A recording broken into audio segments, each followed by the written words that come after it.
舟车劳顿一天了，是不是累了？要不要把我放出去，给您捶捶腿，捏捏肩啊？不必，你安静的待着比什么都强。我知道，您嫌我唠叨，我已经竭尽我的全力，一天都没有说话了。但是我爱说话也不是件坏事啊。我听闻您刚刚到青石镇，要去找娘娘木，是不是？哎，这个时候我就能派上用场了。您看我这么爱说话，您把我放出去，鞍前马后的全给您打听好了。您根本不用自己操心，您觉得行吗？你就那么想出来？我知道，您去娘娘墓一定是去降妖伏魔，救世济困的，是不是？您这样的侠义之心，连我作为一只妖都万分的崇敬。若是您把我放出去，与您一起分担，那乃是我的荣幸。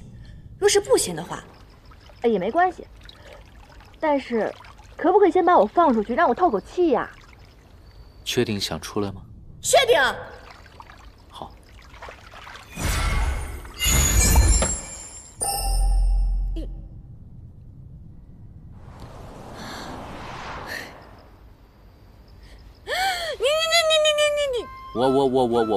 我什么我呀？小流氓，想让天吃啊你！不是你自己说要出来透气的吗？我是个女子，好吧，你也不能让我看你洗澡啊，流氓！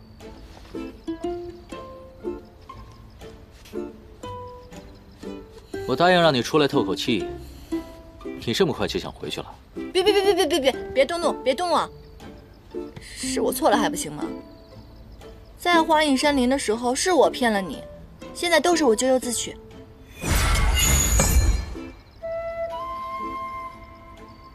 我要是你啊，就乖乖的把嘴给闭上，这样还能多活几天。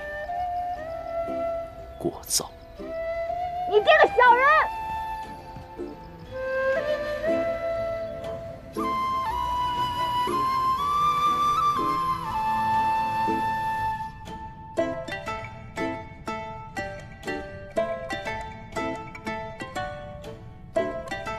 杭州真小人，小人。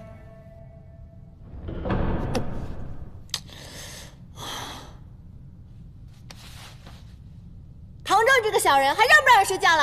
哎，这得是金的吧？得值不少银子。那可不，我看这东西珠光宝气的，里边说不准有什么宝贝。对，打开看看。一定是我平日做善事做多了，老天爷都不忍让我受苦了，派人来帮我了。打开！你倒是快点儿，万一那人醒了怎么办？哎呀，你急什么？反正走之前要把他做掉，醒了就直接杀了不就得了？那倒也是。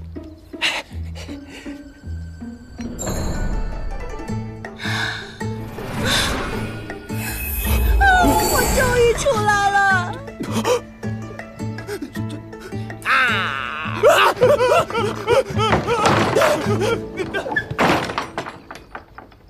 我有那么可怕吗？我跟刚刚那声嗷明明是可爱比较多一些嘛，竟然跑得如此快。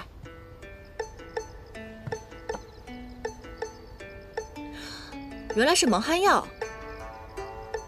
没想到这个小人法术这么高超，却这么不谙世事。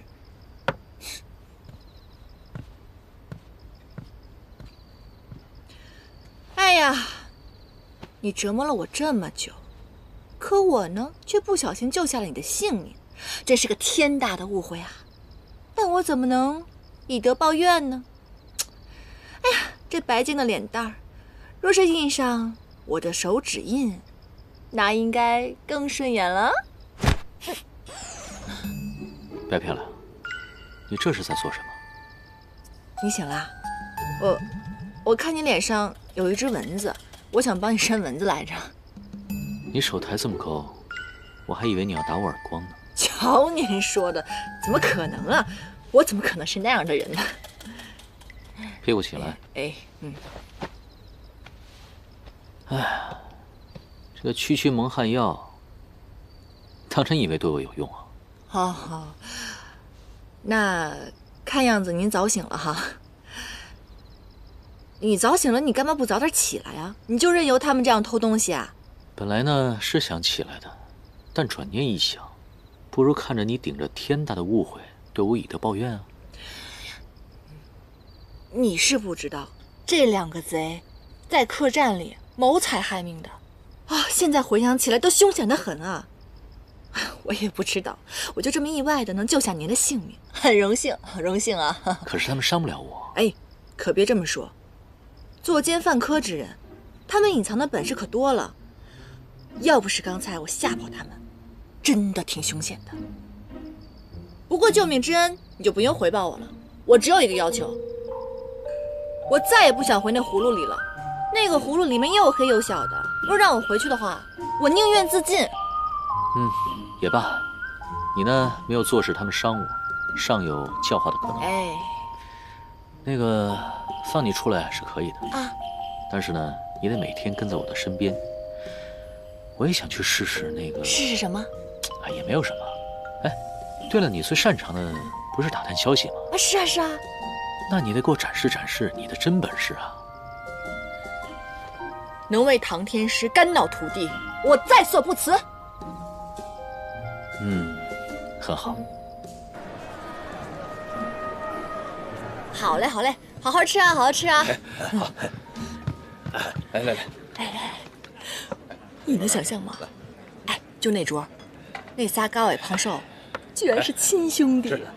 说正事，打听出来什么了？哦，还真打听出来了。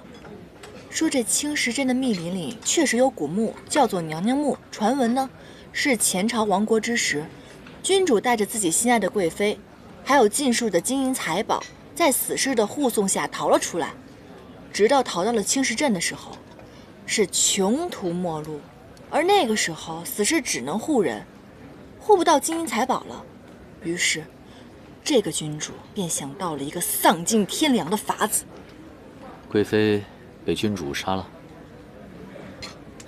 不仅如此，这个君主建好墓穴之后，为了让这个贵妃变成厉鬼，可以保护这些金银财宝，他用了一种极其残忍的方式将这位贵妃给杀害了。于是，这么多年来，一直有贪婪之人试图盗宝，皆是有去无回。世间本无鬼，多数妖物都是借恶鬼之名来作乱。那这么听下来，那个妖怪厉害得很啊！看他神色，是打定主要去娘娘墓。我本该借探路之名溜走，可那墓中故事实在精彩，若能有些了悟，倒不妨舍命陪小人一回喽。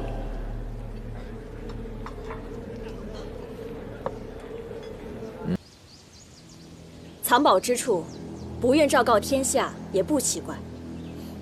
这墓碑有点东西啊。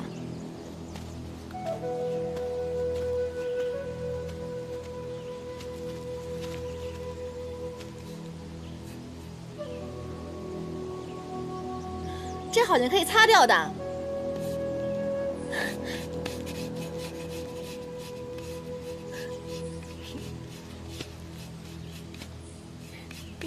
立功了，立功了！我的生机又添了一分。发我丘者诛。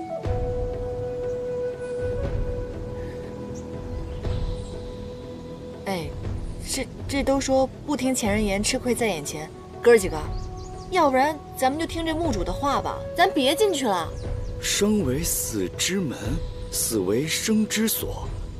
木门通向鬼门关，扰我梦者无骨还。不过都是些唬人的话罢了。若真是有鬼，我们几人联手，何愁不斩于刀下？还是莫要耽误时间了，大家快寻找入口吧。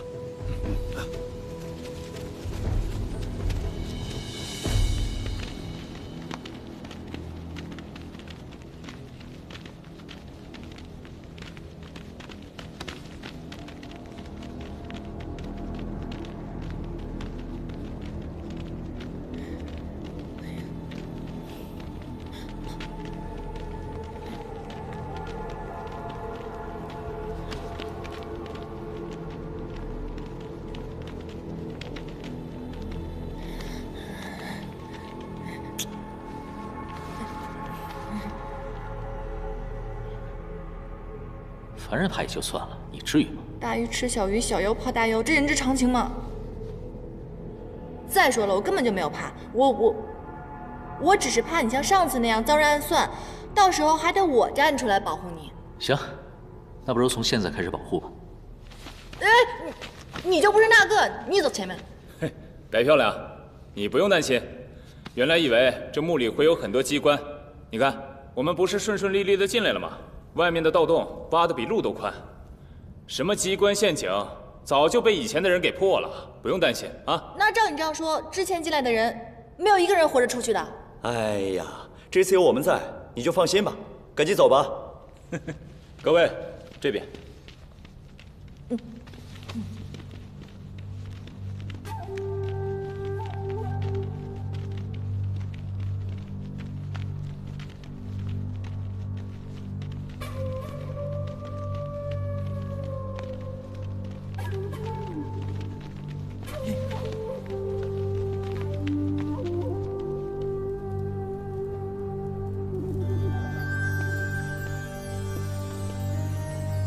安全。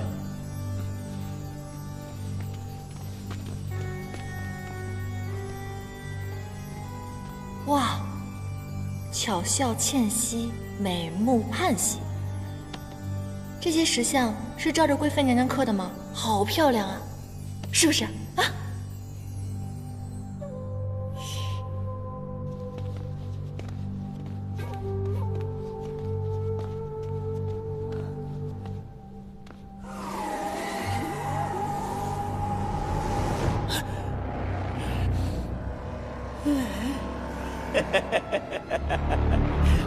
二哥，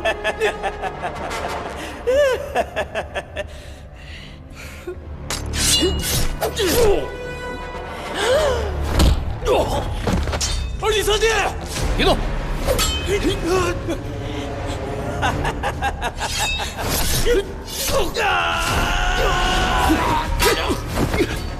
他们这是怎么了？这里似乎有一股极阴邪的气息，看来是某种阵法。你待在这里别动，我过去看一看。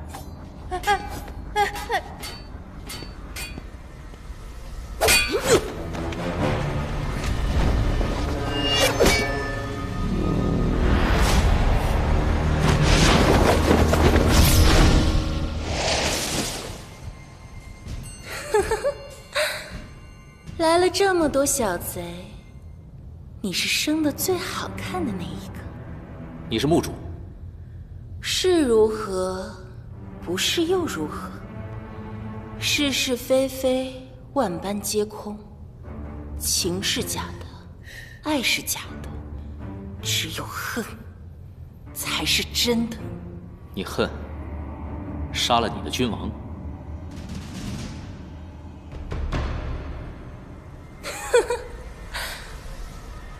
我早就把他忘了。现在谁抢我的东西，我就恨谁。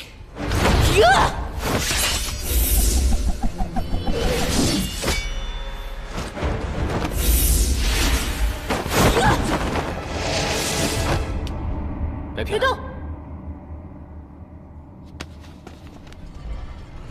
别回头！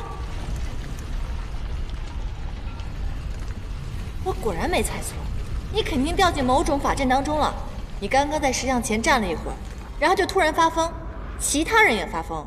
那个金女侠差点刺伤了你，你也差点刺伤了她。它是传说中的错魂阵，跌入其中，言而不变，四时相叠，不死不休。我看到的都是过去和此刻跌进阵法的人，我们一直在自相残杀。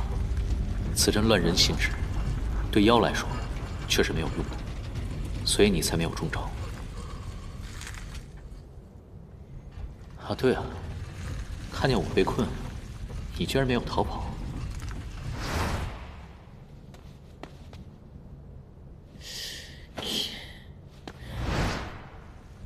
那当然了，我可不是那种始乱终弃的人，我很仗义的，好吧？始乱终弃，怎么能这么用呢？哦，你怎么知道蒙着眼可以救我？我刚刚看那个骑虎被骑牛刺伤了眼睛，突然就不发疯了，我便赌了一把，没想到是真的。这回我可救了你的命啊，不许再抵赖了。这个法阵应该是通过石像的眼睛发动，只要你盯着他的眼睛看，就会被控制，反而你闭上了眼睛才能走得出去。行，那我们走吧。哎，怎么走啊？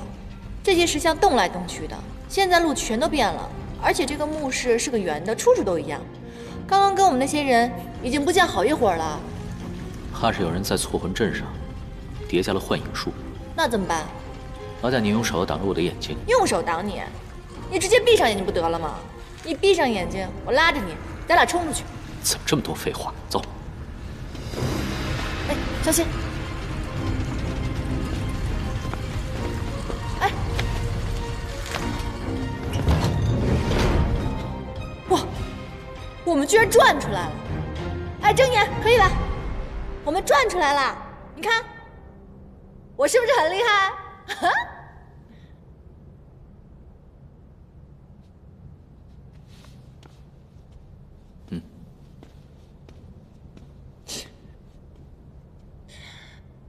我这是被过河拆桥了吗？哎，嘿，哎，说话！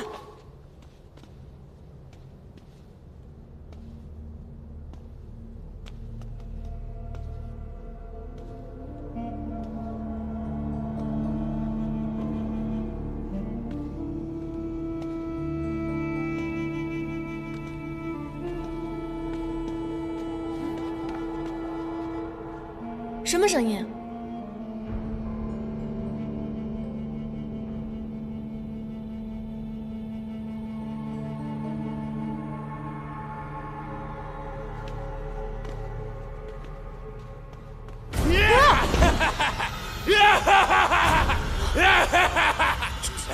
这不是齐明阳吗？他中错魂阵太深，也是无救，注定癫狂致死。倒不如给他来个痛快。等等，让我来试试，或许有救。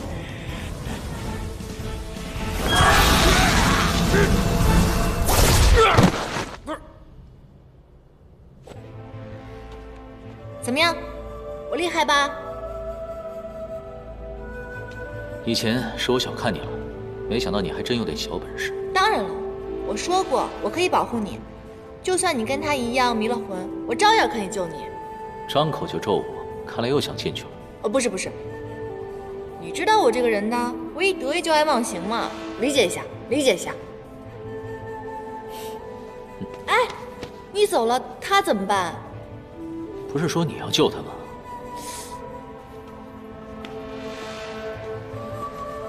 你先在这儿等会儿我们，等我们找到出口以后再回来救你，坚持住啊！哇，怎么又有这个贵妃啊？哎，你别看了，这没准又是什么法阵呢。已经看完了，确实有阵法。啊？站远一点。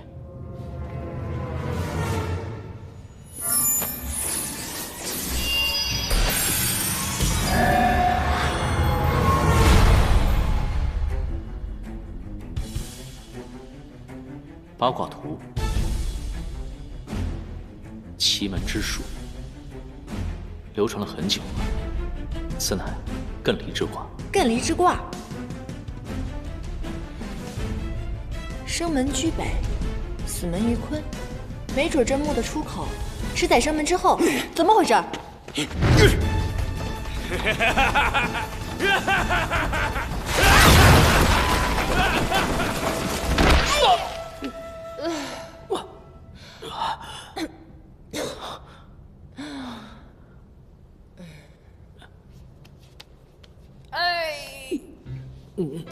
这哪儿啊？手，摸够了没有？抱歉，我不知道你在想。哎，你干嘛？蝙蝠，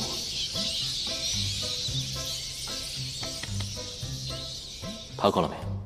蝙蝠已经走了。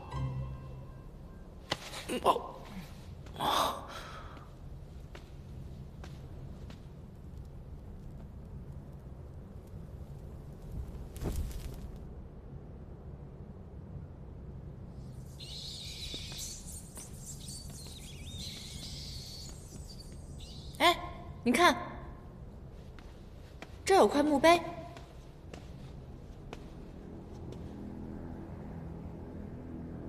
帝王无情，贵妃何辜？吾等奉命修建此墓，自知罪孽深重，留此生门，盼贵妃之灵，可经此逃出升天，免受镇压之苦，早登极乐。之前墓碑所说的“生为死之门，死为生之所”，也就是说，生门背后是死境，死门背后才有一线生机。此处有蝙蝠栖息，可见一定有出路。这个秦明阳装疯害人，想独吞宝藏，谁知道还救了我们，真是命运弄人啊，是不是？王年耗费灵力救他，要救人，人却害人，这世道和我想的不太一样。那你本来想象的是什么样的？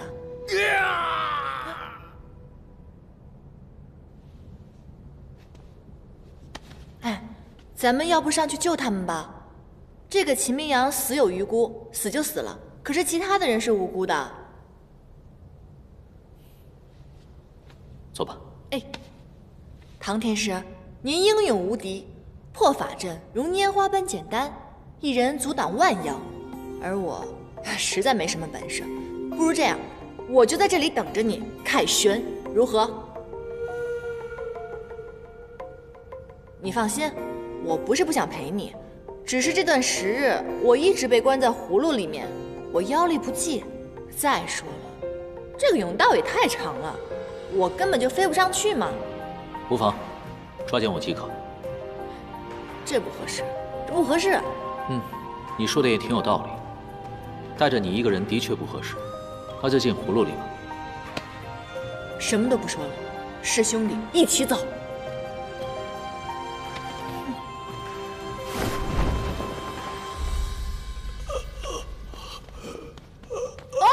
救救我！怎么回事？你怎么好像老了几十岁的样子啊？他吸走了我的命。什么？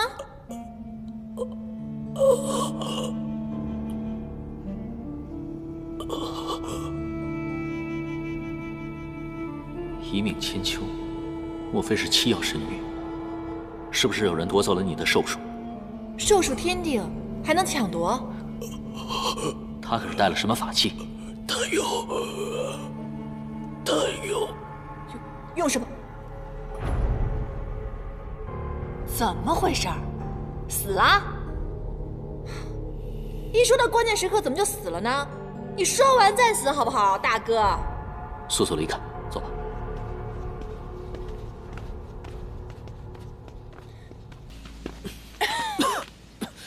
走。跟我们下墓的人，除了这个秦明阳，全都不见了，恐怕是凶多吉少。而且他那个寿书是谁取走的？难道真的是贵妃？贵妃冤魂，不过是阵法所化，墓中已无宝藏，传说却愈演愈烈。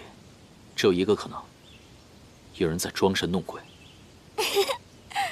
人为财死，鸟为食亡，鸟多人就多，跟着鸟来，果然有人。他说的没错。姑娘，这很危险的。你刚刚说什么？他说，是谁啊？嘘，她是我娘亲。她还说木门通向鬼门关，你们千万不要打扰她睡觉啊！小姐，你怎么又到这个地方来了？啊，这是我们家小姐，从小生病坏了脑子，成日里疯疯癫癫的，爱说胡话，二位莫怪啊。这里乃是荒郊野岭，你家小姐为何会跑到这里来？二位有所不知，我们沈府呢离此地很近，最近啊因为闹鬼闹得太凶了，所以才一不留神让小姐跑了出来。哎，我看二位的装扮像是江湖能人，不知道会不会驱鬼啊？他们是坏人，我们快回去吧。他们是从地狱里爬出来的恶鬼，快走，快回家。你们看，我们小姐又开始说胡话了。若二位能还我们沈家安宁的话，我们老爷一定会重金酬谢的。行啊，正愁没地方去呢，那就恭敬不如从命了。哎，那请随我来。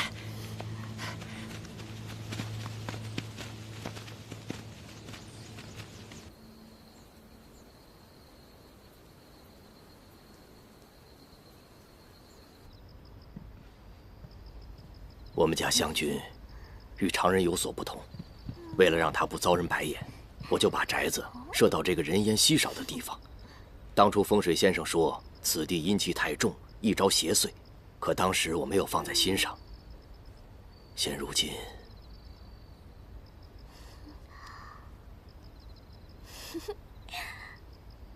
唐天师，我看你年纪很轻，果真有办法对付恶鬼吗？晚辈是凌霄派弟子，自幼便修习诛邪之术，您请放心。恕老夫有眼不识泰山呐，原来唐天师是赫赫有名的凌霄派啊！唐天师，可曾婚配？沈老爷为什么会这么问？唐天师，您出身名门，又有一身的本事，您沉稳持重，如果不嫌弃的话，可否能娶我小女湘君为妻？我知道，是我们家湘君高攀您了，但是我们沈家有良田千顷，商铺数街，金银绸缎数不胜数。如果您肯答应的话，我可以把沈家的一切都给你。不好意思啊，您继续。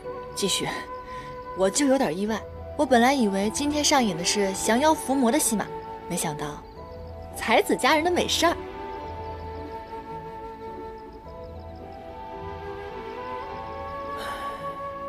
我知道，是我太心急了。我是一只脚迈进棺材的人了，唯独放心不下的，就是湘君的归宿。这孩子八字轻，一招邪祟，寻常男人见了他，不是怕，就是讨厌的。只有唐天师您不但不怕他，您还有本事保护他。如果您答应这门婚事的话，哪怕是做妾也行，我这心也会安的。阿爹，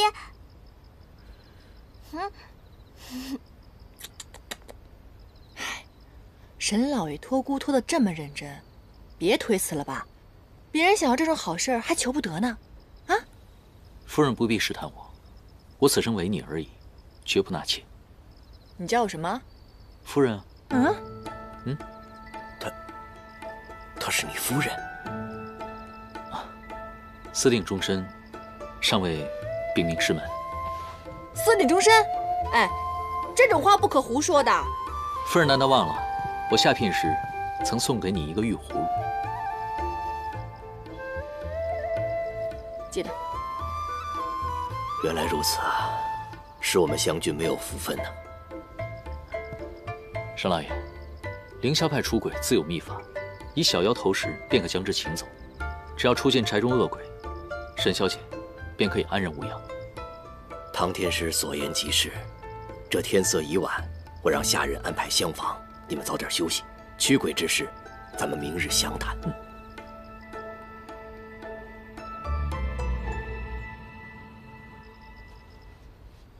拿我当桃花，还让我睡在地上，你不觉得你这么做有一点点的不妥吗？沈老爷只给安排了一间客房，确实不妥。大概是想试探一下我有没有说真话。我这个人呢，最怕着凉了。我一着凉就睡不好觉，就会起来梦游。我梦游很恐怖的哦，难道你不怕吗？你不梦游也很吓人。你确定要这么继续盯着我看吗？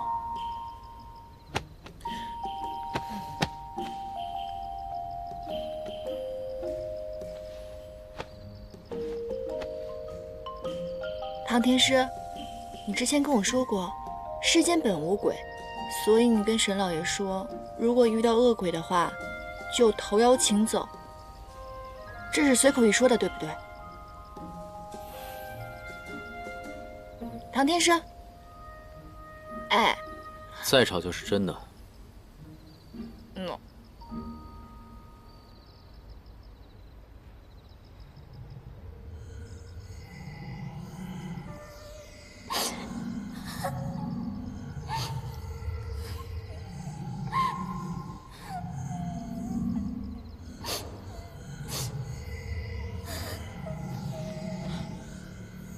怎么回事？唐天师，唐天师，唐天师，醒醒，醒醒！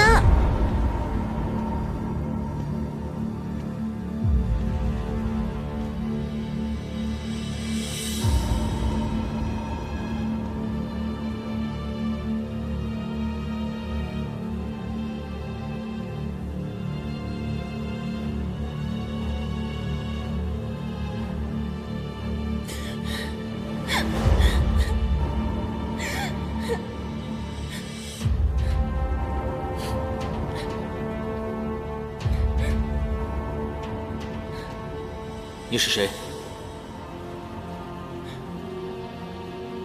你怎么了？我会这样，全都是你害的。你欠我的，为什么不还给我？都是我害的。我欠你什么了？你要我还什么呀？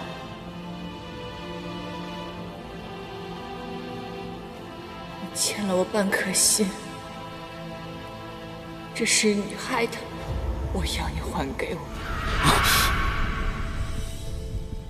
心头好痛，如梦中一般。莫非是他对我施了妖法？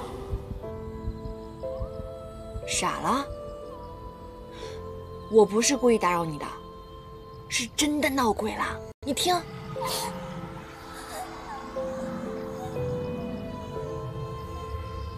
像是从西边传来的，好刺激！我们快出去看看吧。你胆子不大，好奇心倒不小。嗨，你我第一次见面的时候吧，我虽然是谎话连篇，可是那句“成为天下第一换本大家”是千真万确的。为了此志，当然要多多经历，多多观察啦。走啦！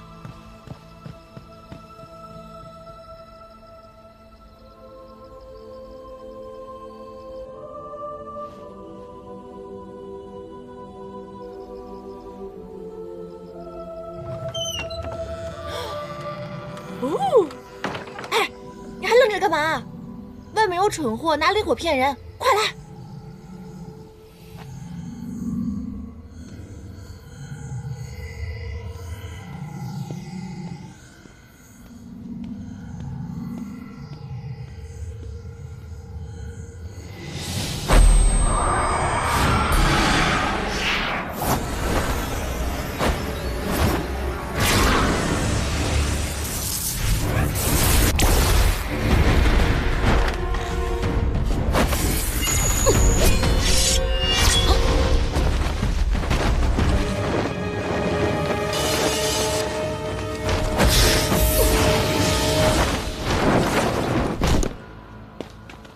傻眼了吧你？敢暗算我们？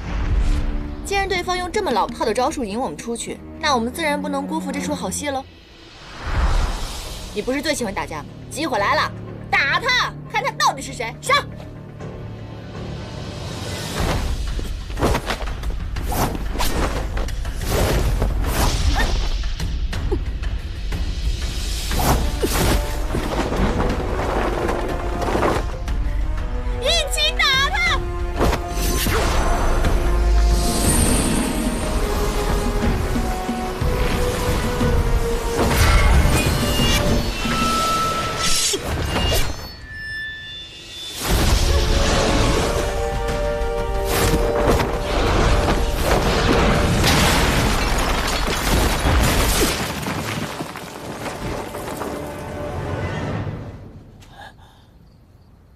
你不是一向最讨厌我们妖吗？你刚刚为什么要血肉之躯救我？大概是一时无良，想报救命之恩吧。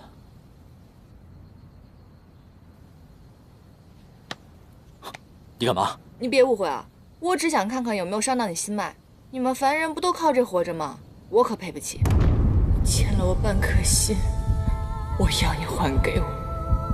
我要你还给我！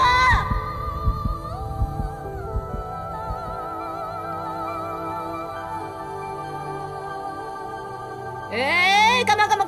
别碰瓷啊！刚刚还好好的吗？不是？碰你个大头鬼！我没事，不用你管。奇奇怪怪，谁要管你啊？我是看你救我的份上才管你的，好吧？哎，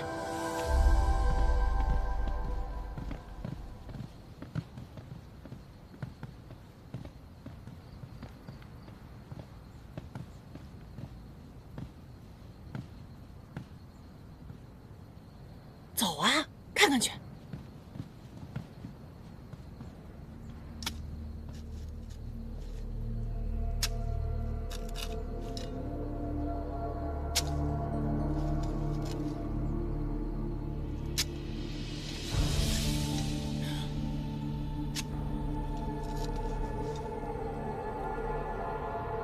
小姨啊，对不起啊，对不起呀！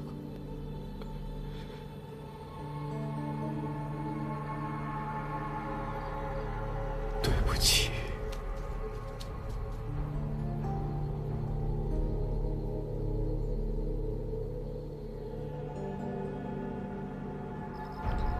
哎呀，先是这个神秘人设局埋伏，再是沈老爷埋花葬骨。这一夜到底演的哪一出啊？从娘娘墓到神府，这故事简直是越来越精彩了。唐天师，要不然咱俩打个赌吧，看谁先拨开云雾，怎么样？你想赌什么呢？拨开云雾啊！要是我赢了，你就放我走；那若是你输了呢？那就任凭你差遣呗。我不赌不也一样吗？哎，不一样。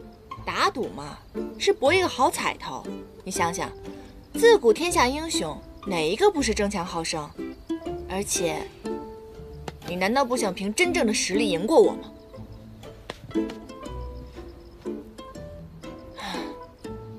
无聊。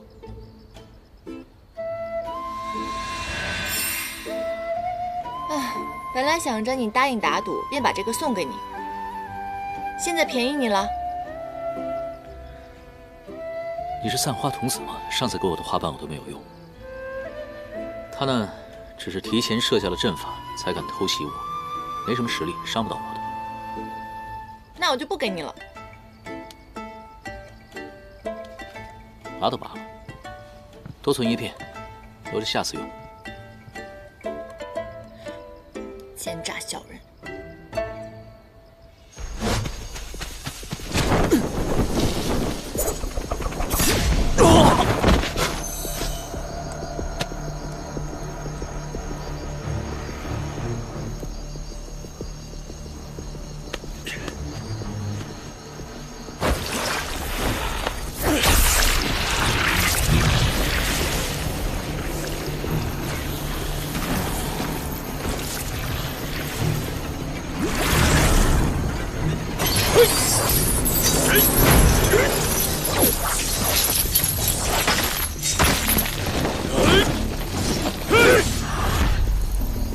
囚笼锁都用上了，敖轩，出来吧。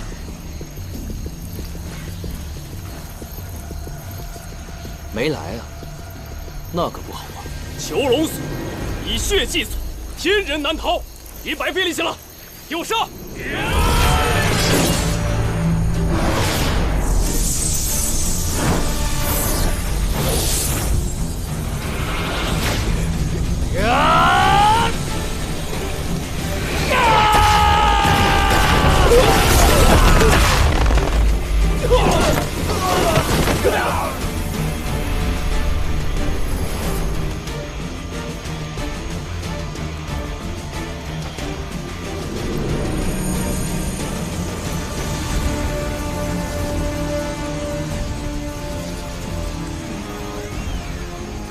东海龙族不过如此。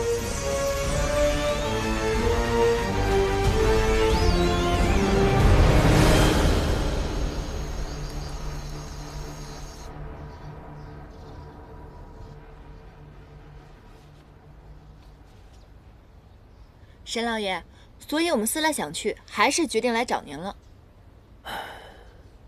原来我爷爷离魂，并非闹鬼，而是梦游。所以沈老爷，您让我们捉的鬼就是您自己啊？想必是吧。后院花圃中的泥土十分的松软，想来这梦游症不是第一次发作了。沈老爷如此犹豫，是不是想到别的什么了？哦，对了，沈老爷，花圃中所埋的尸骨是谁啊？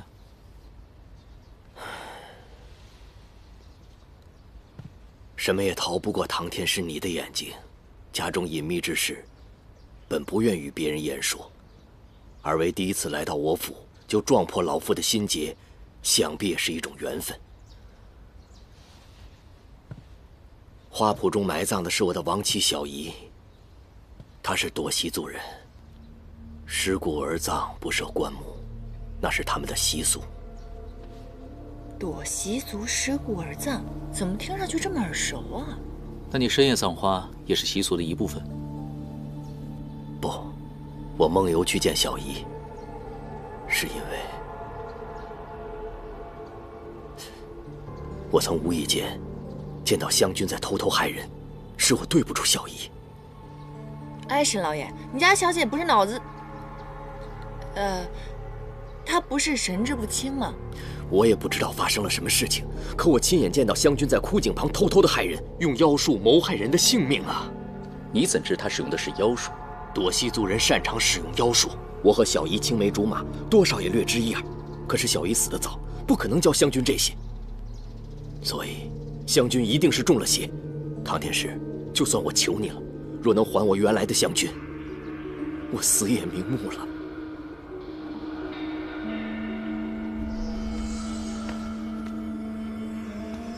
这井倒是挺深的，不过里面什么都没有。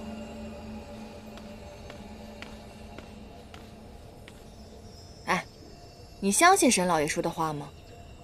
奇奇怪怪的沈小姐被邪魔附身了，怪不得他想让你娶她女儿呢，是想让你替他治病啊。沈老爷的发妻在沈小姐年幼时就已经去世了。花圃中所埋尸骨确实属于年轻妇人，而且有些年头。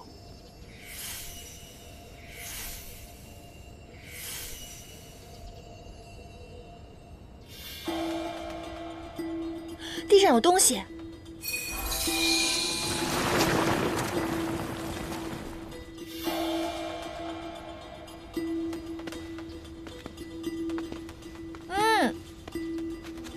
哎，那不是那个妓女侠吗？可就算她遇害了，这也才刚刚分别1日啊。1日之间化作枯骨，定是邪术所致。看来正应了沈老爷的说法。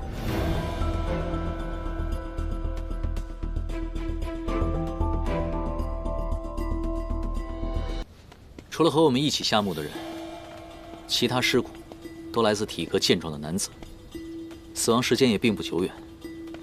若青石镇短期内有大量壮丁失踪的话，必然会引起轰动。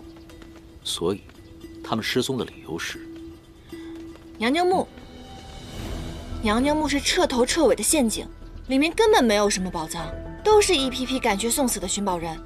哦，我现在终于知道了，为什么贪字是5毒之首了。你相信沈小姐杀了他们所有人吗？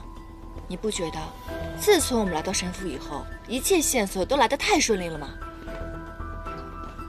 沈小姐的身上的确有很多的疑点，但所有指向她的证据，全部来自沈老爷。所以啊，耳听为虚，眼见为实。好了，我们去会会沈小姐。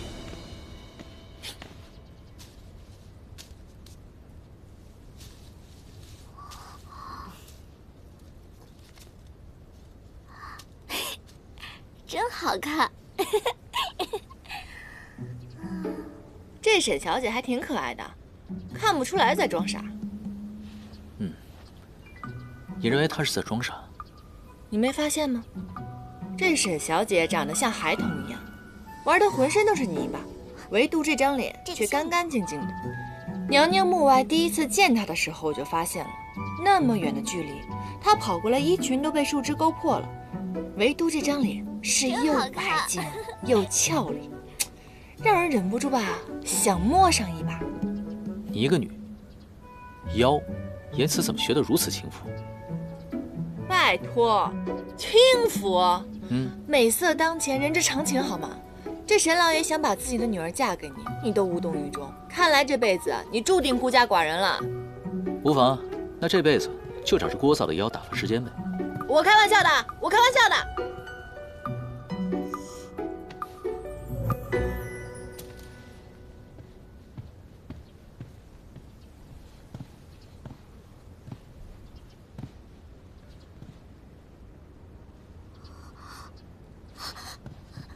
你走，你快走！小宁不要和你玩，你快走！你走啊！唐周，把话说清楚！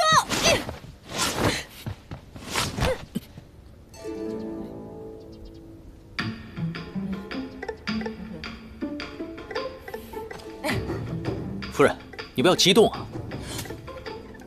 我就知道你会来找他，你抗拒不了沈家给你的诱惑，对不对？唐周，我们两个16岁就在一起了，你输了多少山盟海誓啊？可如今你想跟他在一起了，我不服！你听我解释。解释个头啊！哦，接了啊。沈小姐，身手这么敏捷，不像天生痴傻呀。阿爹说湘君不傻，湘君认识好多字，还会背《三字经》呢。人之初，性本善。玩一次就够了。如果你想继续演的话，我出手你可躲不了。胡嫂就要回来了，若二位想知道真相，晚上来我房里。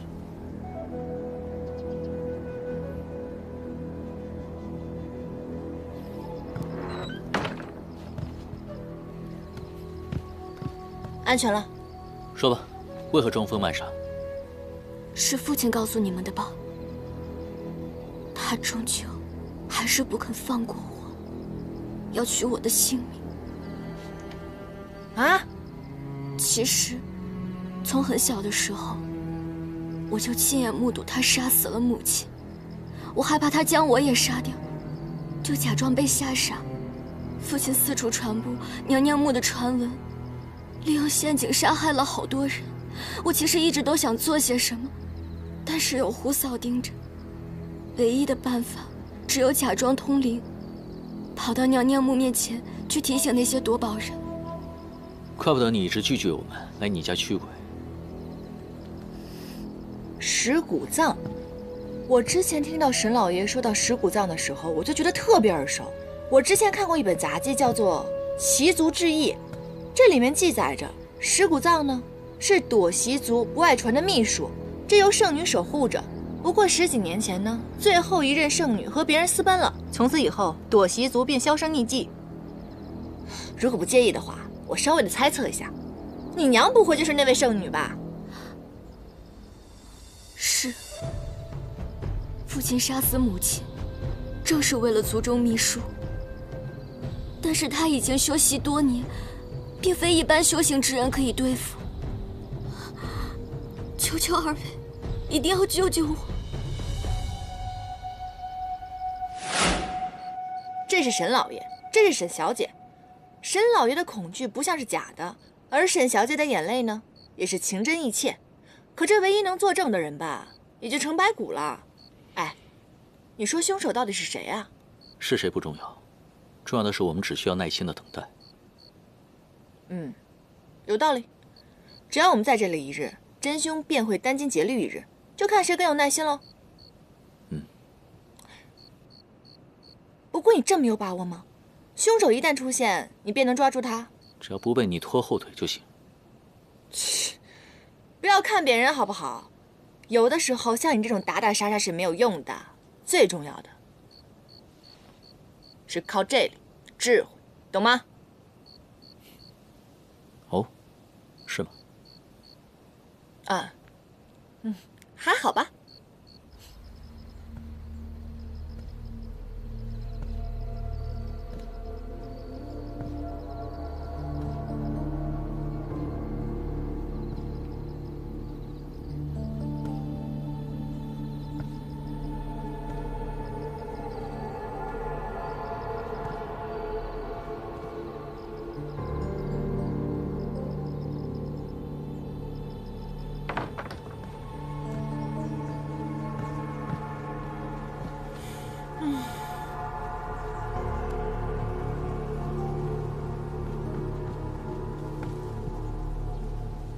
鬼鬼祟祟的。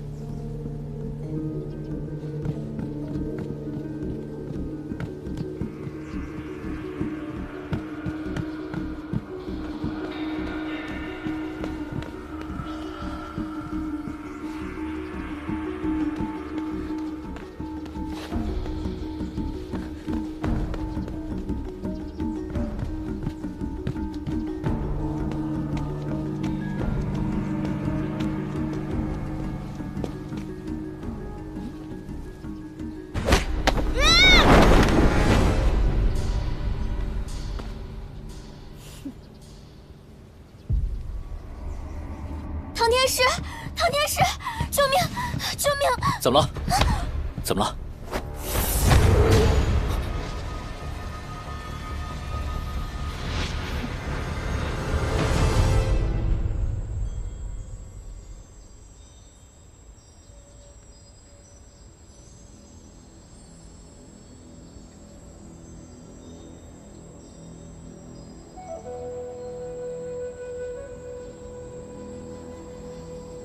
唐天师，你天生一副好相貌，只要女子见了都会喜欢的。其实我也不想把你变成干瘪的骨头架子，但是我也没有办法，谁让你们知道太多了。你是凡人，却可将人变成枯骨，是弃养神域吗？这你都知道？我当真还有点不舍得杀你了。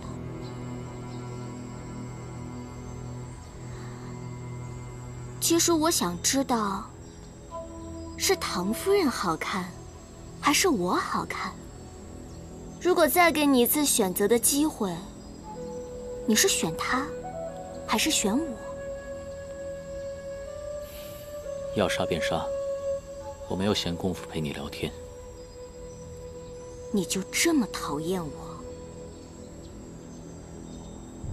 罢了，男人都是不知好歹的家伙。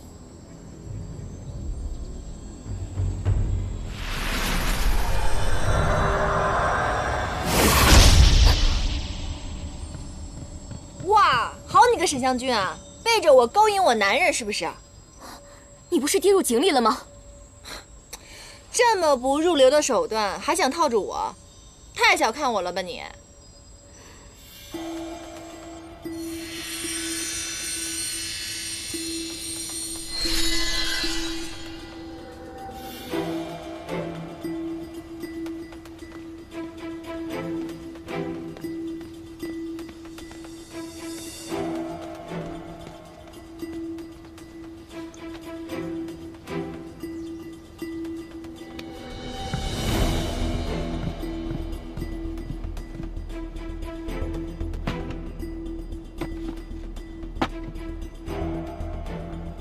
老爷，吃饭了。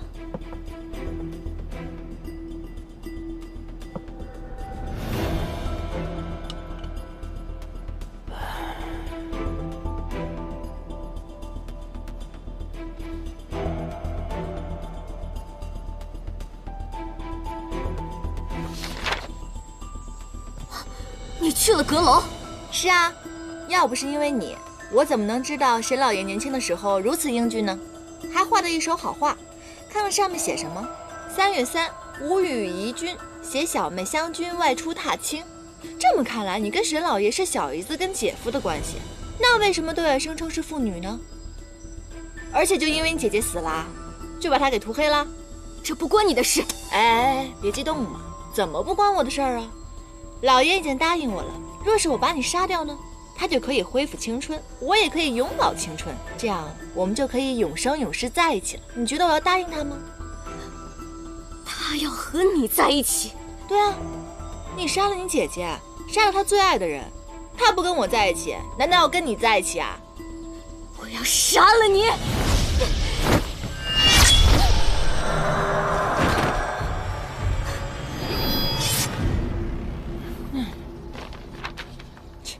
他就不是那个，你也不是那个，你就躺在床上看戏呀？半周吃老虎已经不是第一次了。之前你骗了那客栈的小贼，如今又开始骗沈小姐。我不过呢是想见见他的手段，你知道还进来。我不是怕万一你着了他的道，那你变成一具骷髅的话，我也没有好果子吃吗？你倒是挺有自知之明的。沈老爷把所有的事情都告诉你了吧？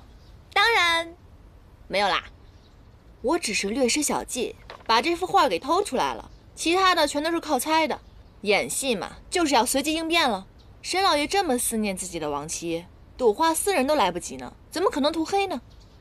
妹妹涂黑自己的姐姐，只有一个原因，那就是嫉妒。哎，小姨子爱上自己的姐夫，这种戏太俗套了。白漂亮，你果然厉害。哼，还好吧。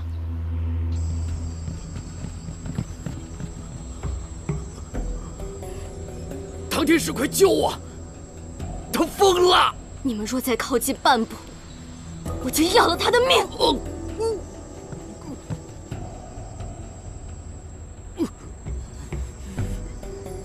为什么？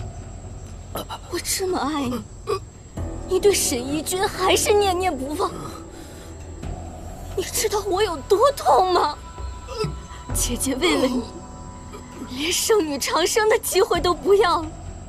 抛下族人，和你私奔，到头来却被你亲手杀害，你还有资格想他？那是你逼我的。当初你盗走神玉，吸干了全族人的精血，你修行大增后，追上我跟小姨，我当时向你求饶，求你放过我，但你非要我杀了小姨才肯罢休。天哪！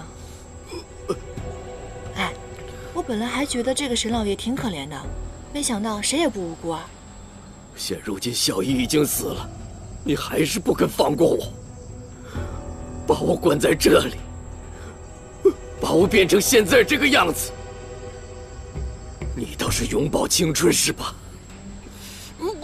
我本以为，只有将你变老，你才不会再爱上别的女人。当初明明是你跪在地上说爱我，我才饶了你性命的，你忘了吗？你这个骗子！哎，我说你这女的脑子是不是有问题啊？你逼他亲手杀死挚爱，你还让他苍老苟活，他怎么可能会爱上如此自私又恐怖的你啊？秀君，你听我说。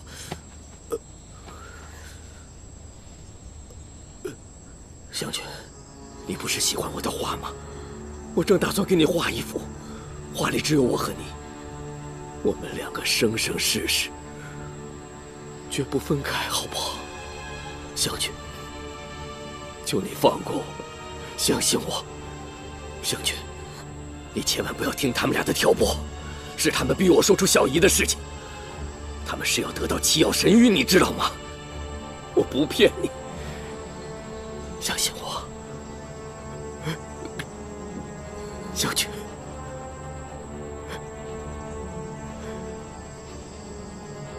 是你们，真傻呀你！这种负心汉的鬼话你也信？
为什么？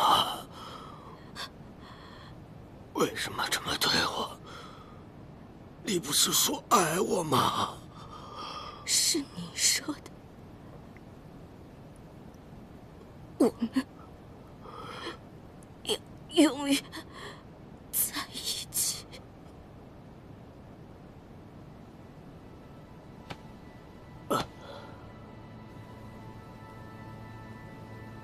我今日才明白，人的贪婪与执念，远比妖物更可怕。你别扯上我们妖啊！我们妖的感情最单纯了，只是他们二人实在是太疯狂了。人间有8苦：生老病死、爱别离、怨憎会、求不得、五阴炽盛。而这沈老爷为了躲避一个死字，先是跟姐姐爱别离，又是跟妹妹怨憎会，最后烧老苟活。没有比这个更严重的惩罚了。而沈小姐呢，五阴炽盛，由爱生痴，这到最后也没有得到沈老爷的爱。他们二人都在避苦，可最后却受尽了8苦。你已经记得挺清楚，你这花精却与旁人不同，身为妖，却总爱行人间之事。没想到我们妖也有大志向吧？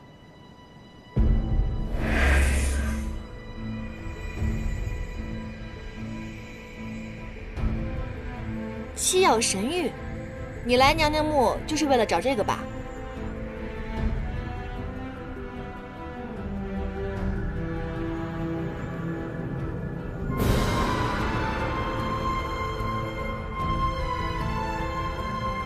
切，我就是问问，又不抢，真小气。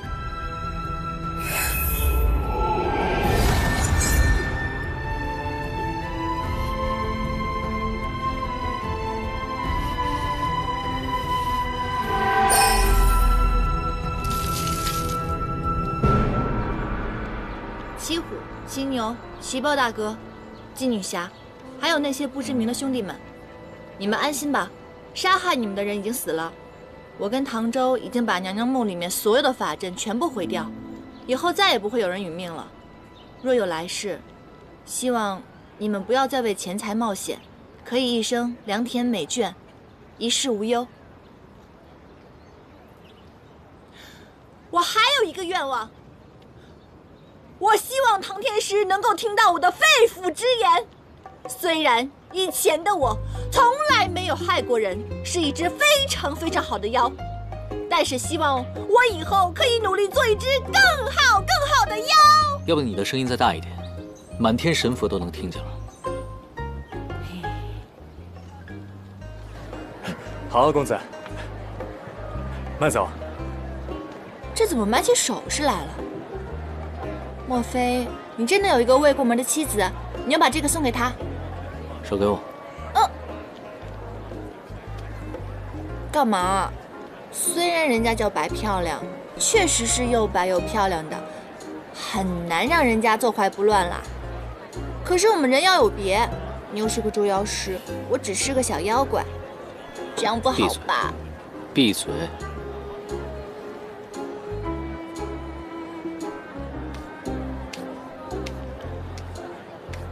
哎，你现在可以走了。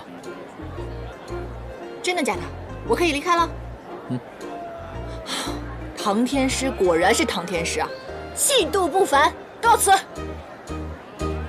3。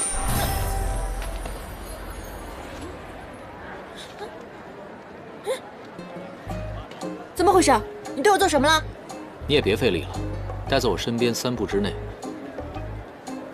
这个镯子上面呢，施了我自创的不离锁，我说几步，你便只能离开我几步。你也别想着摘，没用。我不信。我信了。你干嘛这样？你刚刚不是说要放我走吗？哎呀，我想了一下，觉得你说的很对。将来呢，你可以给更多的妖做榜样，所以啊，你还得在我身边多待一些时日，接受我的言传身教。不，我不要，我不想这样。根据你每天的表现，我会调整不离锁的步数，好自为之吧。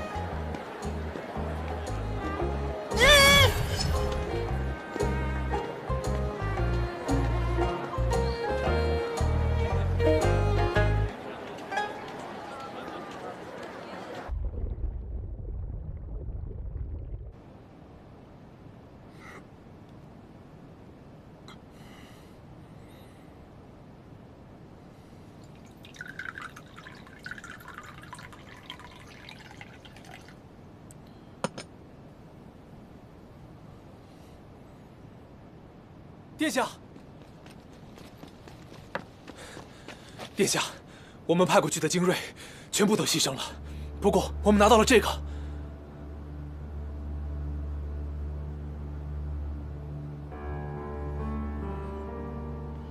一群废物！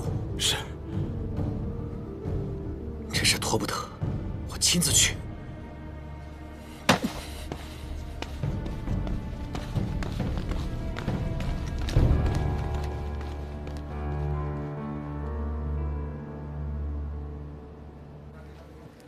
活神仙，活神仙，我真错了，我错了，我以后绝对不再背后骂你了。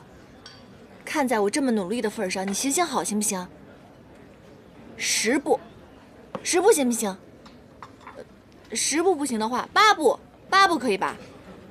这样，一口价5步，5步行吧？小丫头这么勤快，不过想赌几步输，你就答应吧。你不买，我替她买。多谢大哥，不用了，不用了，反正我也够不着。这么喜欢读书呢，那就抄一遍《菩提静心经》吧。要是抄得好呢，说不定我会考虑一下，改个步数。没问题啊，可以啊，抄书嘛，抄10遍都行。来，请喝水。请。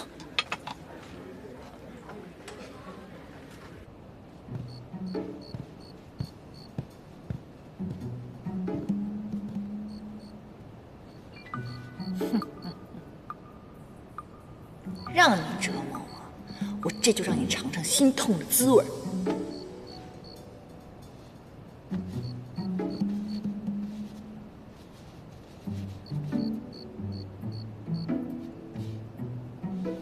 虽然我打不过你，但我知道你心心念念的7曜神玉就藏在这里。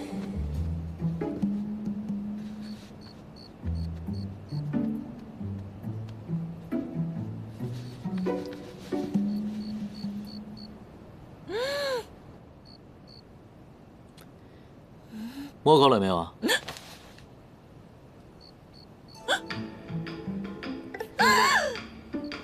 你这个顽劣的小妖，没个3年5载，怕是难以教化。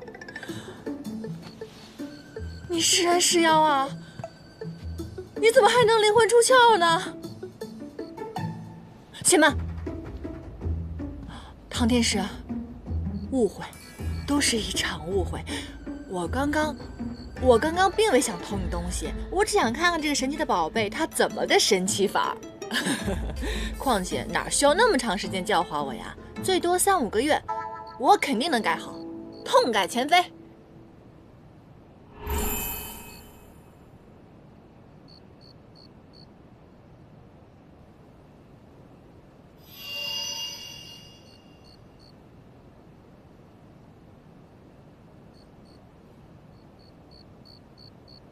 果然，此物离身，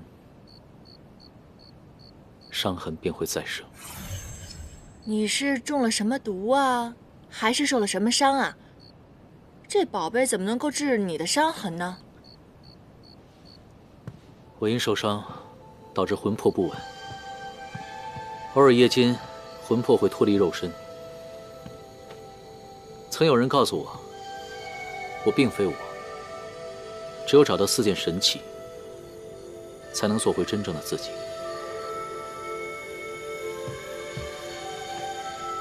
你到底是谁呀？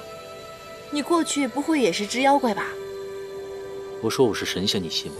切，你是神仙，那我还王母娘娘呢。治伤就治伤，这没什么不好意思的。我肩负着凌霄派的重任，师父、掌门都对我恩重如山。我只有活着，才能报答师门。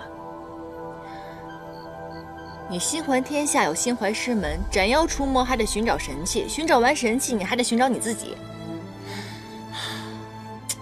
累，我听着都替你累，真的。做人最重要的是开心，什么过去、现在、未来，多思无益。没想到，我有一日竟让你这个小妖来教我做人。切，小妖，看你这年龄，也就20出头吧，那就是个毛头小子。你别看我长得年轻貌美，可是我的妖龄肯定比你大，妖生阅历呢，肯定也比你丰富。听姐姐一句劝，前途若梦行，来日随缘往。做人啊，就是不能苦了自己。该放过就要放过，不如你就放过我这只可爱的莲花精如何？还不是时候呢，你急什么呀？切！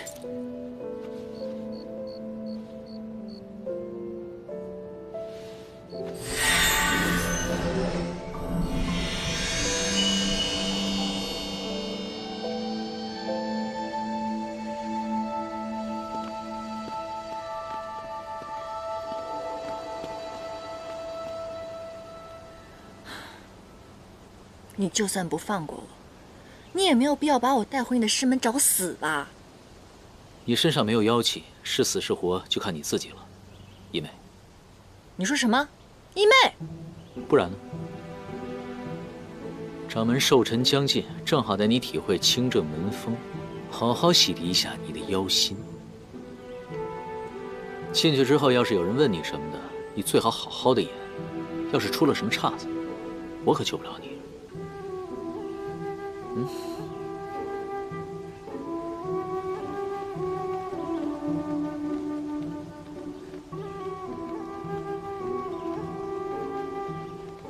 师兄，你总算回来了。知道你爱吃螃蟹，特意给你留了几只大的、肥的。师兄，这位是？这是我下山游历时结识的义妹。哦，我叫秦启，你呢？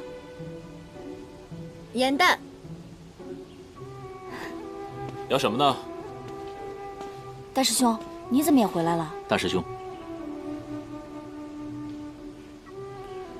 ，3日后便是掌门的寿典，我特意回来为他贺寿。两位师兄自从下山游历以来已有数日，这次一同归来，想必掌门一定很高兴。唐师兄，唐师兄，唐师兄，我们几个师兄弟可都想死你了。这次回来，你可得多留些时日，我还有几个术法想要请教呢。大师兄。同门的情谊使人盲目啊！哎，咱们这山上可终于来了个姑娘啊！哎，我们几个不是姑娘吗？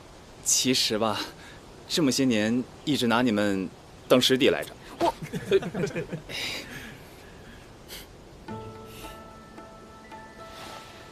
这位是盐蛋姑娘，是唐州师兄新收的义妹。我奉劝你们一个个不要动什么歪心思。她在这儿可是有我照拂的，哎，他们一个个都饥不择食的，你要小心，千万不要被他们骗了。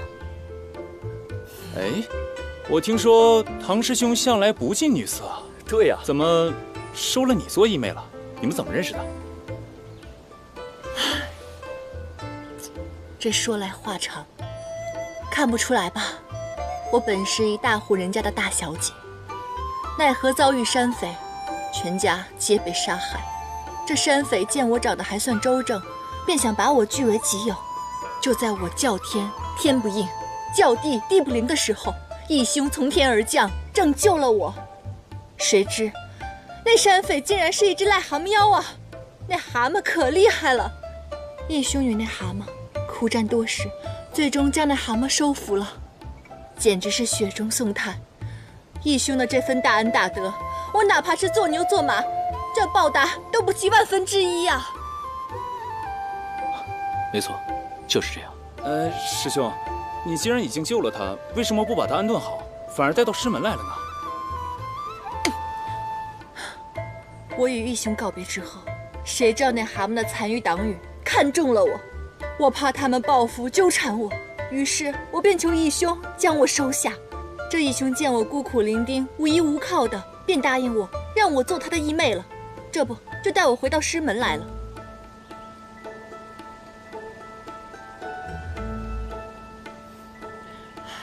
原来你跟唐周师兄的身世如此相像，怪不得他会动了恻隐之心。难道唐周的父母是被恶妖所害？我不过是随口编了一个故事啊，如有雷同，纯属巧合。命运实在不公，姑娘受苦了。不过，现在你可以放心，既然来了凌霄派，我们大家都会保护你的。多谢大师兄。大师兄，时辰已经不早了，我们去拜见掌门吧。掌门近日在闭关，3日后方出。既然如此，我们把收妖瓶放下，离开便是，不要叨扰掌门清修。好。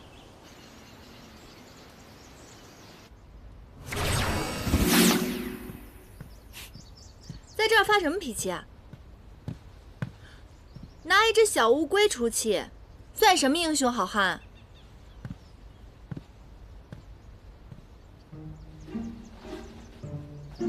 小人，怪不得紫菱会睡在棺材里。有这种番规怪癖之人，竟然被我撞上了一个。我日后一定要在话本中加一个爱番规的反面角色。你不是做牛做马都要报答你的救命恩人吗？去吧，报答的时候到了。我们只是在演戏，入戏太深的话会走火入魔的哦。做戏要做全套嘛，不然怎么能让人信以为真呢？是吧？颜淡。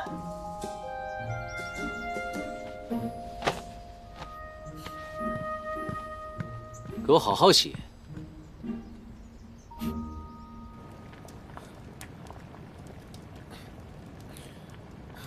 大师兄，大师兄，义兄的螃蟹让我来吧，你赶紧同大伙儿去吃饭。没事，给我吧，你也辛苦了。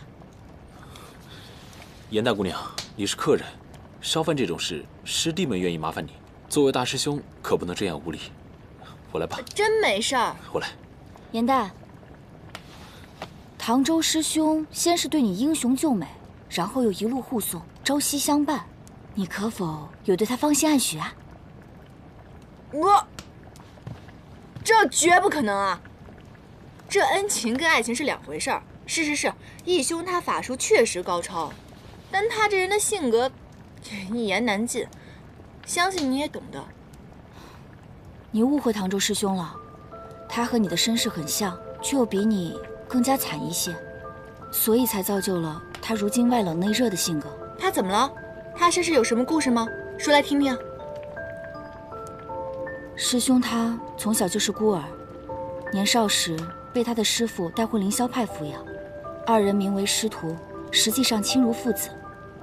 可后来，他的师父被妖所害，全家无一幸免。从那以后，师兄就性情大变，他在他师父灵前发誓，荡尽天下妖邪，惩恶扬善，绝无宽纵。要以毕生之力守护凌霄派。他对妖的成见这么大，原来是因为这个。幸好我过去的事情什么都不记得了。要是我也有这么悲惨的身世，只怕就不能过得这么无忧无虑了。颜淡姑娘，其实我们凌霄派的弟子是可以混假的。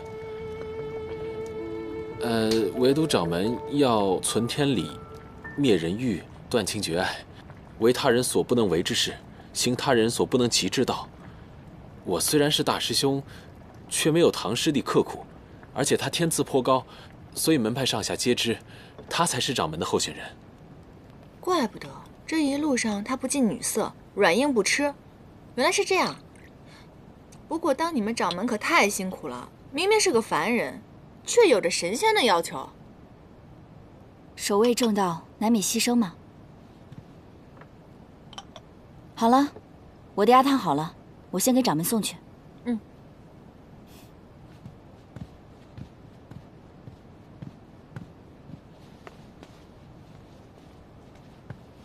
大师兄，要不咱们先尝尝两个，再给英雄送过去。好啊。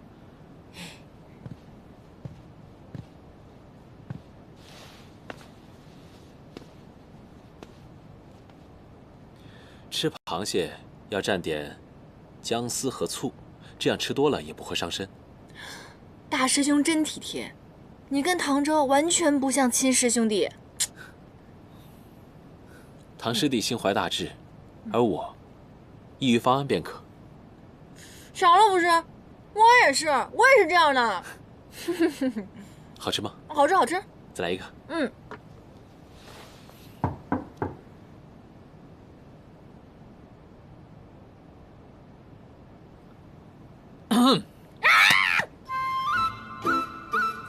你怪吓人的，在那儿。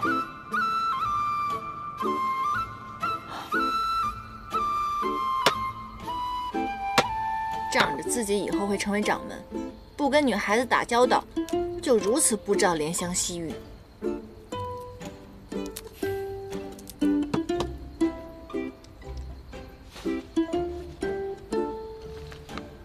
莲花精来了凌霄派，注意一下自己的言行，不要蒙骗误导我的师兄弟们。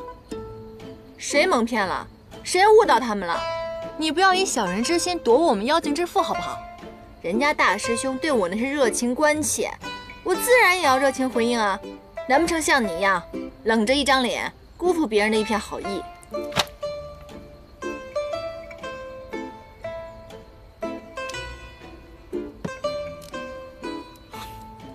亲近也有尺度问题啊！他们不知道你的身份，若误会了，你负不了责。说到尺度问题，那我们之间这过于亲密的尺度问题，是不是要好好解决一下？过早，剥你的螃蟹吧。谁让你吃了？剔牙不行啊！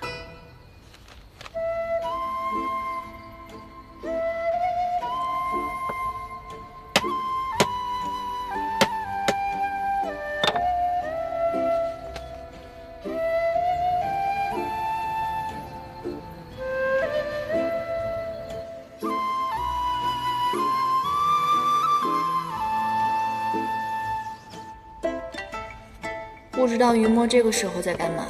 我丢了这么久，想必他该急疯了。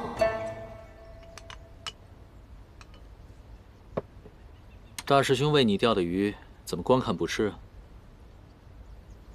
实不相瞒，我有一位好朋友，他的真身就是鱼，我跟他待久了，早就不吃鱼了。你离开师门，你会想念他们。我离开我朋友这么久了，我也很想他。而且他现在不知道我在哪儿，一定很担心跟牵挂我。你不是花精吗？哪来的鱼朋友啊？你别想着逃跑了，吃完这顿饭，把外面晒的书都给我拿回来。忘恩负义的小人！既然呢你说我忘恩负义，那你也别指望我放你出去。大师兄，大师兄，你怎么来了？哦，秦启他们被派去筹备掌门的寿典了，下午暂且休课，我特来通知师弟。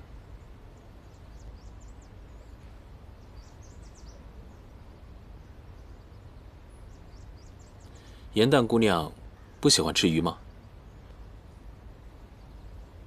啊，昨夜我见你喜食螃蟹，不若午后我们去后山西涧捉螃蟹吧。我们凌霄派虽然吃食清简，但山中风光甚好，正好可以游玩游玩。好啊，好啊！不行，因为他性子急躁，下午我已经给他安排了其他的课业，磨练心性。义兄，你这是限制我人身自由了。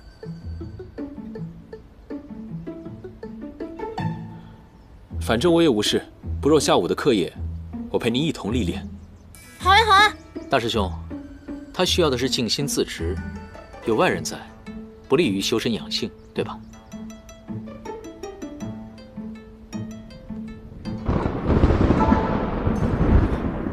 不好，书还在外面。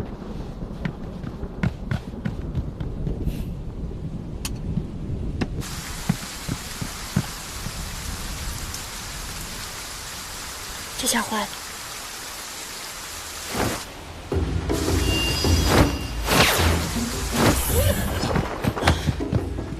再着急也要小心一些，你终究还是书主。多谢义兄接着我，不然又要闯祸了。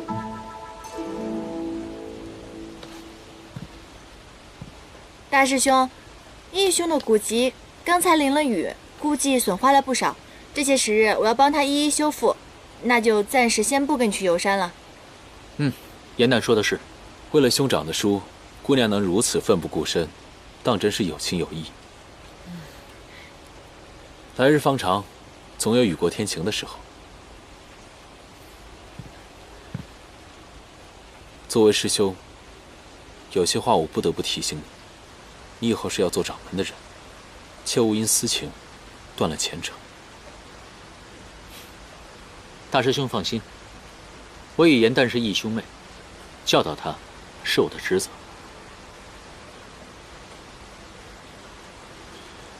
这样的话，那就不打扰你们了。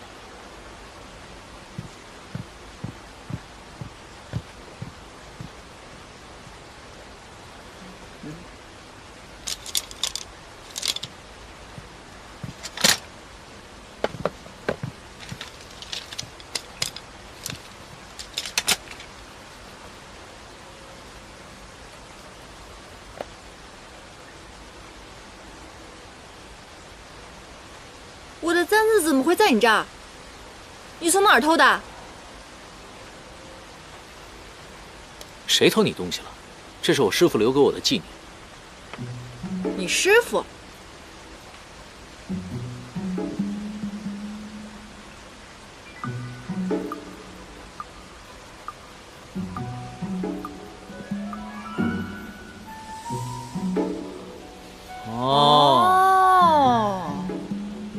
原来我师父当年没抓住的那只小妖，就是你啊！这么多年了，还是如此狡猾，果然是妖性难移呀。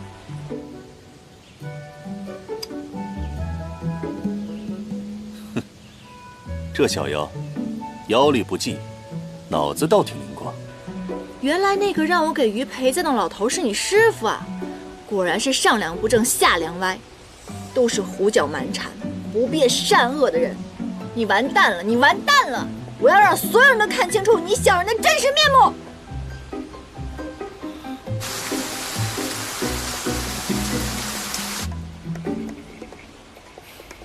还骂不骂我师父了？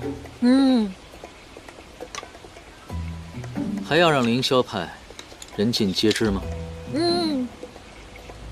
还敢不尊师重道吗？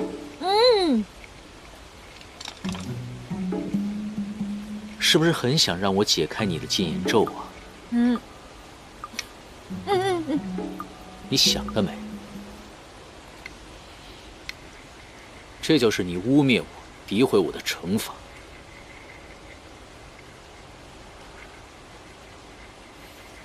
过来，把头伸过来。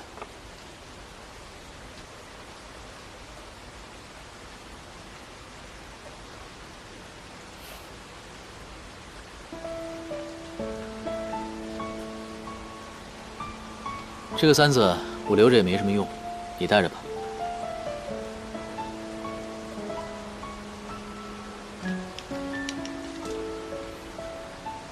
放到那边去，小心点。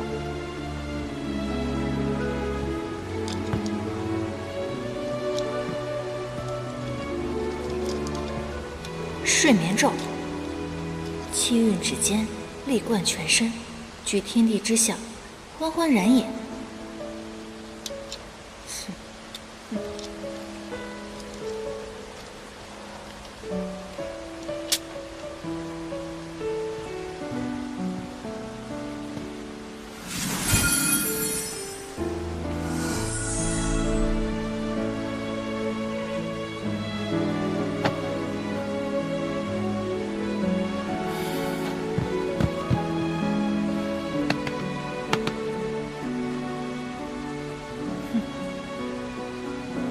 私藏我东西，还敢让我闭嘴？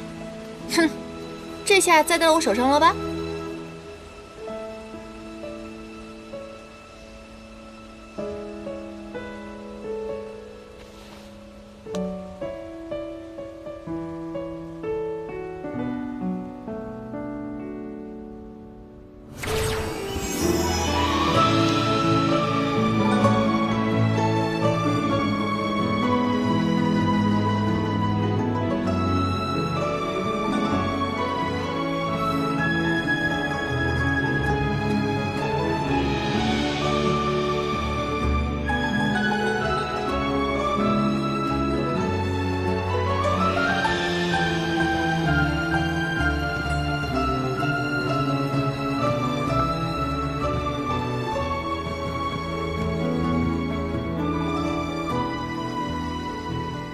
师兄，严丹这是怎么了？啊，研了半天墨，乏了吧？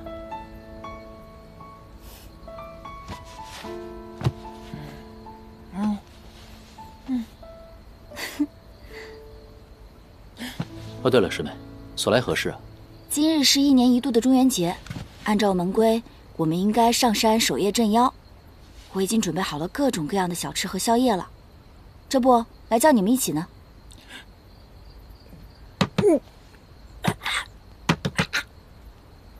严大，你别害怕，这名义上是守夜，实际上就是我们门派1年1度的茶话会，大家都很盼着这一天呢，聚在一起吃吃喝喝聊聊天，别提有多开心了。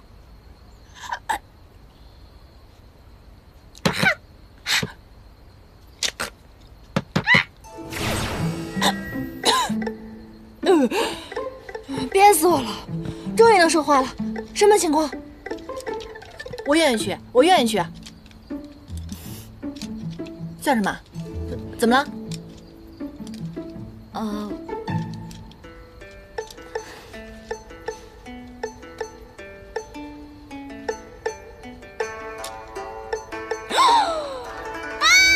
唐昭，我要跟你同归于尽！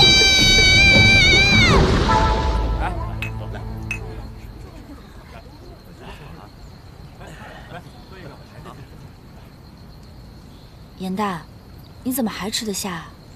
不是你说的吗？这不是茶话会吗？不能吃啊？不是，刚刚说了这么多鬼故事，你不害怕呀？说实话，你们刚才讲那些鬼故事啊，真的比我在画本里看到的逊色多了。哦，你那么有本事，来说一个听听，我也想尝尝害怕的滋味。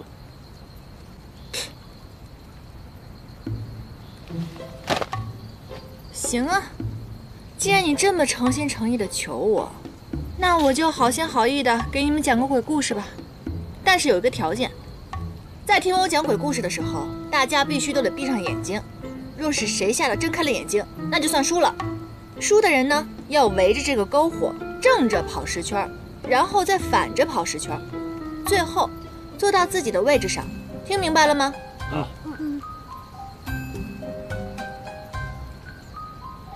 行，那大家把眼睛闭上吧。闭上。我开始了啊。说着从前呐，有一只修炼了1000年的蛇妖，爱上了一个道士。这个道士表面跟他情投意合，其实是想把他的妖缘拿出来敛淡。最后，那个蛇妖被爱冲昏了头脑，对道士毫无防备。就在两人拜天地的时候，道士趁其不备，偷取了他的妖缘，并且将他推下了悬崖。你怎么抢别人的话说啊？这个故事呢，我很早以前就听说过了，所以提前宣告一下你的失败。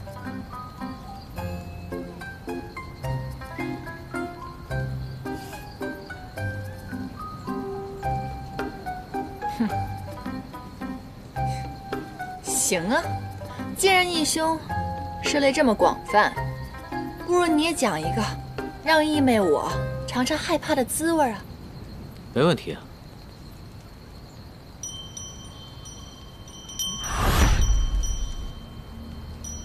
你做什么？严大，你别害怕，那个是降妖堂发出来的声音。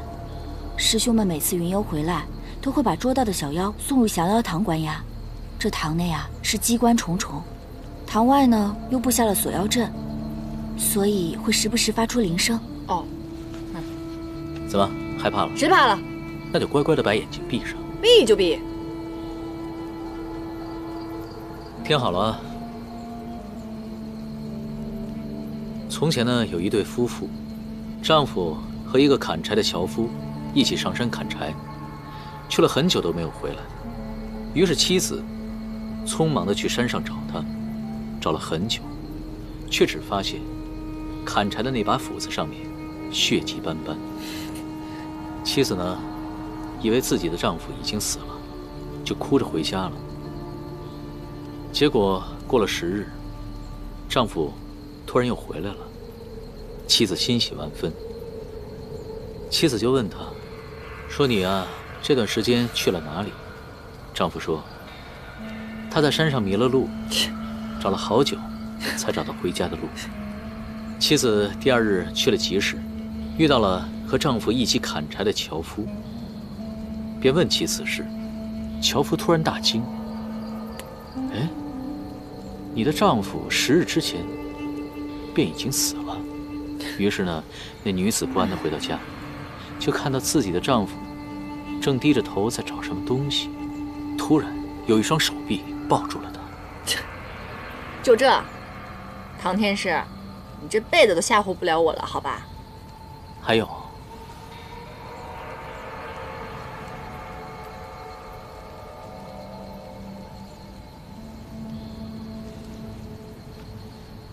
夫人，我的头不知道丢到哪里去了。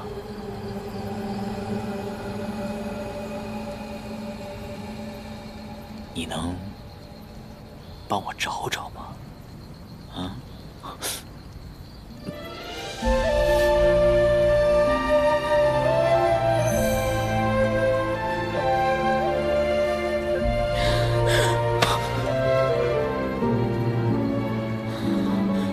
我这是怎么了？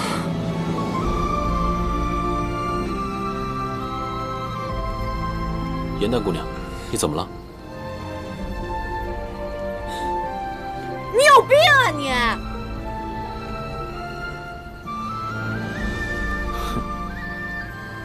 你不是说我这辈子都吓不着你吗？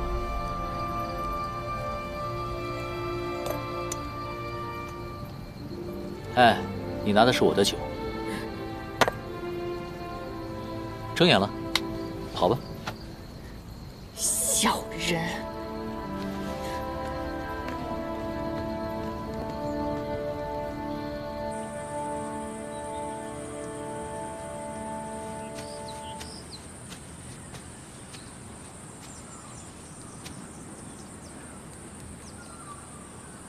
当初发现的3个捉妖法阵，其中2名捉妖师的所在地，你都去过了，如今只剩最后一个。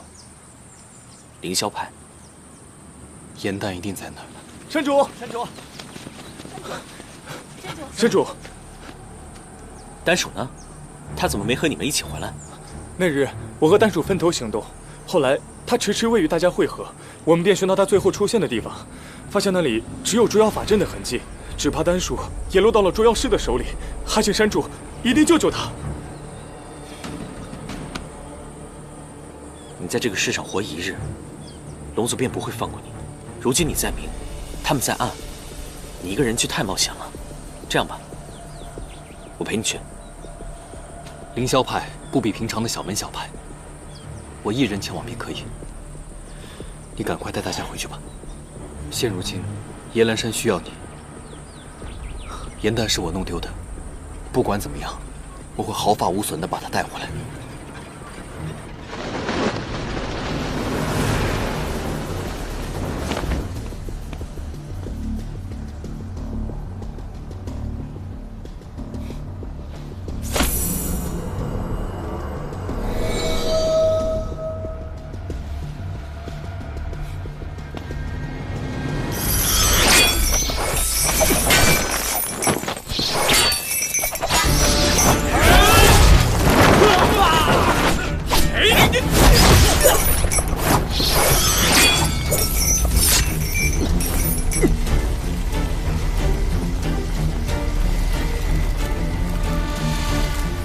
龙丹竟然不在你体内，真是天助我也！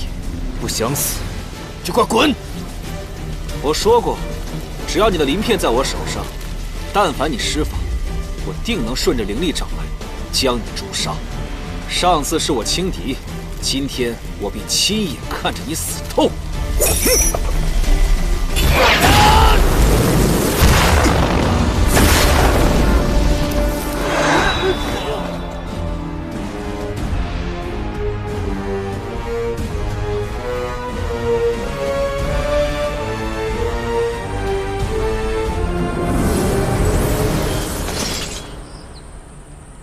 他已被碎魂钩所伤，灵力大损，必然跑不远。给我好好搜，每一寸角落都不能放过。是。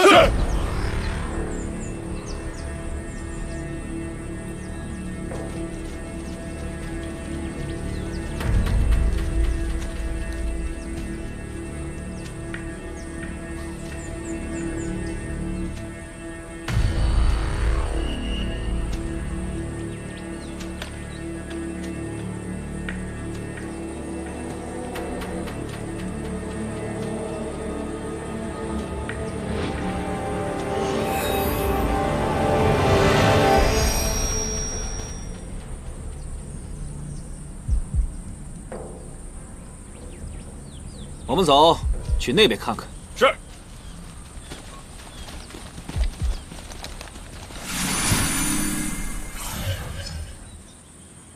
雨墨哥哥，周兰，你3番5次让那酒旗逃走，此次又在凡间的第1大捉妖门派的凌霄派大打出手。幸好事后抹去了痕迹，若被凡人发现，那还了得？你要记住，若想成为四海之首，靠的不仅是胆识，还有谋略。是孩儿办事不力，还望父王息怒。不过，我此次虽未能剿灭雨墨，可我却发现他的龙丹已逝，现在他已身受重伤。且没有龙丹护体，孩儿可以向父王保证，一定会在半个月之内将其诛杀。好，加派人手，继续追寻酒旗的下落。与南海联姻之日将近，此事关系到你的将来，也关乎到我整个东海龙族的命运，所以务必尽快将其斩尽杀绝，但切记，不可让他人发现。是，父王。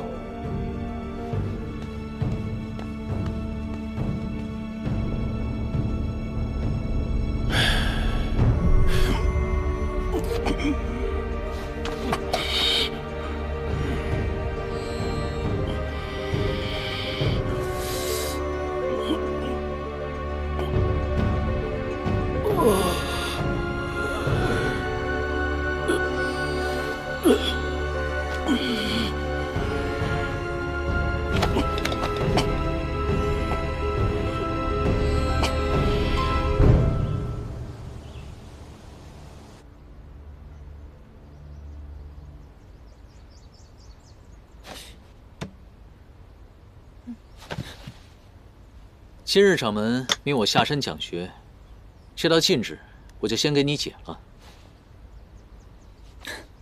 多谢啊。晚上我想喝核桃粥，哎，在我回来之前，你把这核桃都给我包了吧。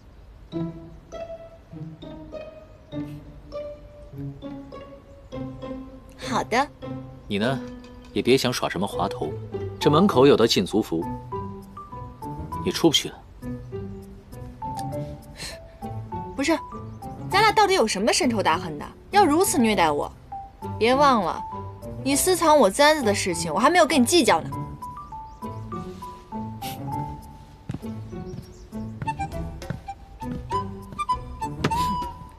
小人！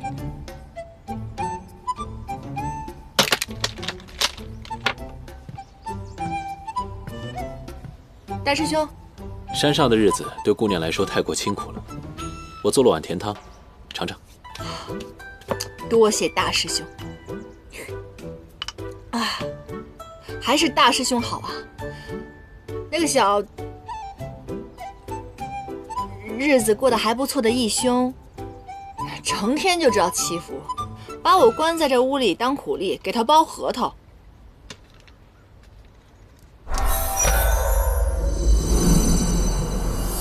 哇，不愧是大师兄，厉害厉害！师弟这般待你，姑娘为何还如此任劳任怨？他是我的救命恩人嘛，他不仁，我不能不义啊。跟你说句实话吧，其实我是迫不得已才给他打杂的。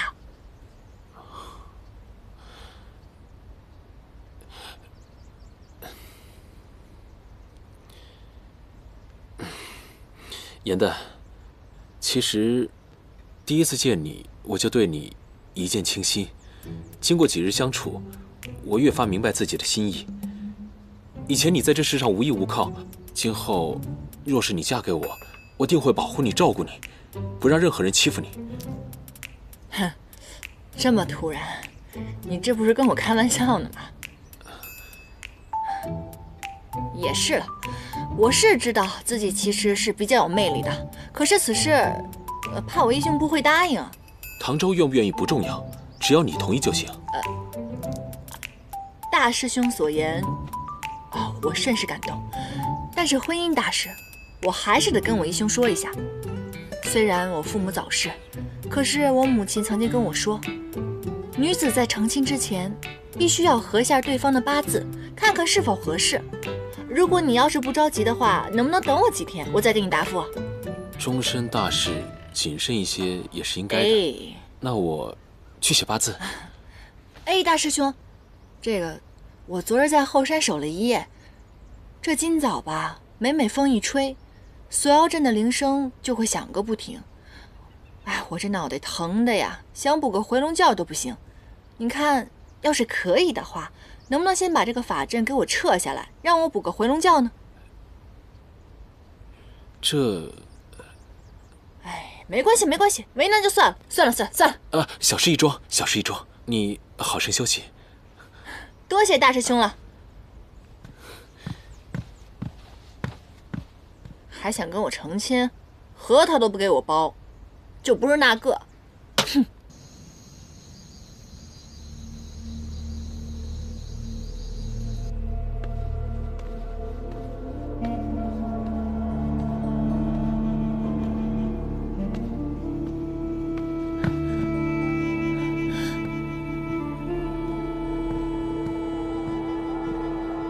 妍妍姐姐，丹叔，你怎么在这儿？谁把你们打成这样的？自从你失踪后，山主日夜茶饭不思，已经快急疯了。我们被派去各处打探你的下落，谁知我妖力不济，意外被他们所抓，关进了这个暗无天日的地方。实在太过分了！你从来没有做过伤害别人的事情，他们却如此虐待你。我虽然是只虎妖，但从未做过任何坏事，可仅仅因为妖的身份，就被打断獠牙关了起来。妍妍姐姐，这里危险重重，既然你安然无恙，赶快跑吧，去找山主。他看到你没事，一定会很高兴的。到时候让山主来救我们。丹叔，你别怕，我现在救你出来。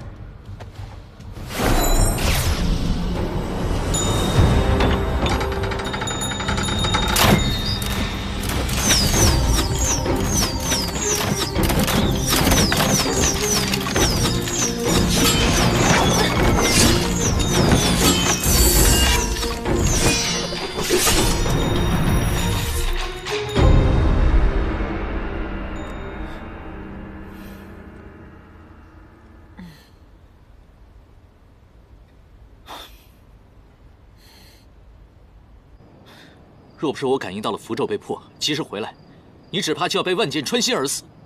以前我一直觉得，若是落在你的手中，那是天下第一惨。可是今日进了降阳堂以后，才发现，你跟凌霄派其他人比起来，已经是活菩萨了。天师捉妖，天经地义，那些妖本就是咎由自取。我朋友丹叔，就是那只小狼妖，他是为了找我才被抓的，他有什么错吗？我们虽然是妖，可是我们也有血，有肉，我们也会感受到痛啊。我们妖跟你们人没有任何的区别。你失去师父会痛不欲生，难道我们失去朋友跟家人就不会感受到痛了吗？杀害你师父全家那只妖纵然有错，可是你不能把责任怪在所有妖身上。唐周，我问你，你为什么捉妖？你是为了心中的道义，还是只为了心中的私仇呢？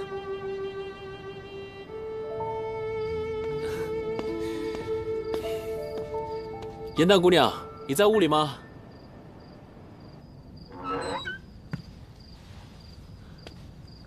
师弟，你回来了。大师兄，我向严旦求亲的事儿，他同你说了？他是和我说了，但是呢，你们不能成亲。为何？你说了不算，严旦说了才算。严旦，我已将八字写好了，你写了吗？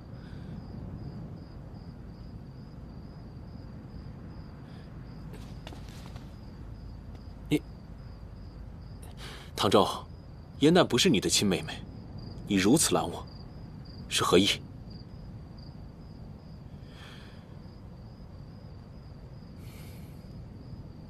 唐周，你以后是要做掌门的，就算你也对他动了心，但你们是不会有结果的。今日降阳堂法阵莫名被撤后，险些引出祸患。你知道是谁干的吗？此事关乎师门安危，还请大师兄费心查出真相。要是被掌门察觉的话，恐怕你我二人都难辞其咎。还请大师兄不要被女色冲昏了头。我毕竟是你大师兄，你竟对我如此无礼！大师兄是来找我的，你凭什么不让我出去？难道我要继续纵容你欺骗他吗？方才你还义正言辞，但你为了自己的目的，诓骗大师兄破出降妖堂外的法阵，这难道不是利用？你明知人妖殊途，却不拒绝他对你的感情，这难道不是欺骗？首先，是你非要带我这只妖回来的；其次，我从来没有刻意要勾引过谁。是你们凡人一厢情愿，最后反而大要怪在我们妖身上。若是你如此是非不分，那还真是人妖殊途，是我看错你了。你不用跟我说这么多，从现在开始，限你在我10步之内不能离开我的视线，除此之外哪儿也不能去。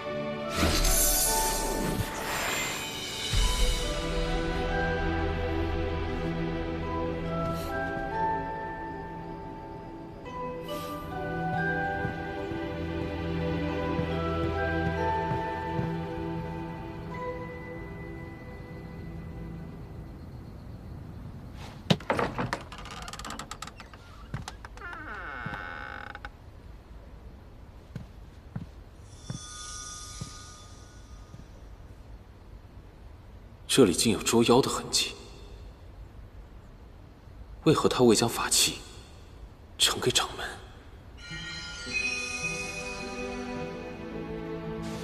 弟子祝掌门日夜昌明，松鹤长春，年年有今日，岁岁有今朝。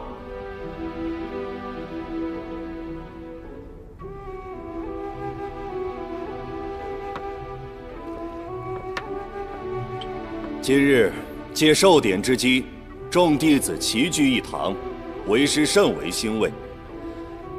但吾年事已高，凌霄派需有人担起重任。唐周，吴师兄唐江之闭门爱徒，心志坚定，道法精深，卓然不群，乃所有弟子之表率，亦是吾心中掌门继承人之首选。待我100年之后，凌霄派就交由你来掌管，我也便安心了。师兄的修为居于师门之首，平日里也对众多师弟师妹照顾有加，实乃当之无愧。3日之后，继承受封大典在此举行，想必各位都没有异议。身为捉妖天师，首要的职责便是不枉使命，杀尽天下一切妖怪。可唐师弟似乎对妖心存怜悯，此乃凌霄派大忌。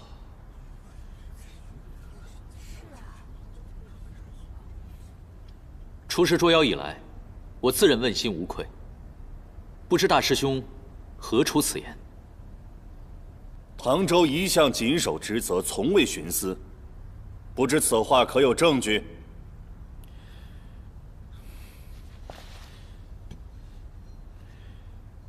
弟子无意发现，唐州的玉葫芦不久前曾拘过妖，可他却未如实上报，此乃欺骗师门，无视门规。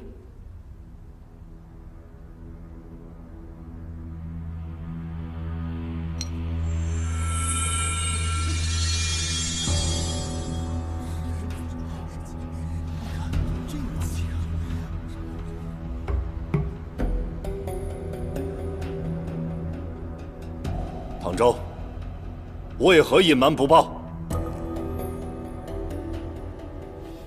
掌门，我相信唐州师兄的为人，这当中一定有误会。我为什么偏偏在这个时候跟他吵架？现在出了事儿，他肯定要把我给卖了呀！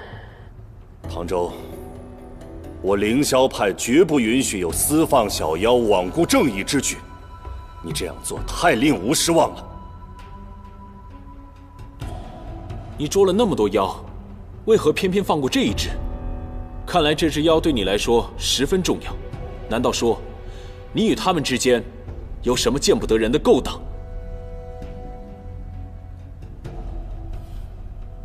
唐州，立刻说出放走小妖的去向，否则按门规严惩。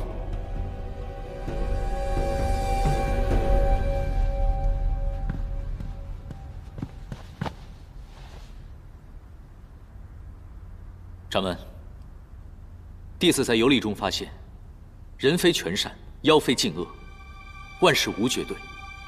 只要细心教化，使妖从善，我们不必赶尽杀绝。你竟替妖说话！唐州忤逆师门，不忠不孝，恐怕难以承担一派之长的责任，望掌门三思。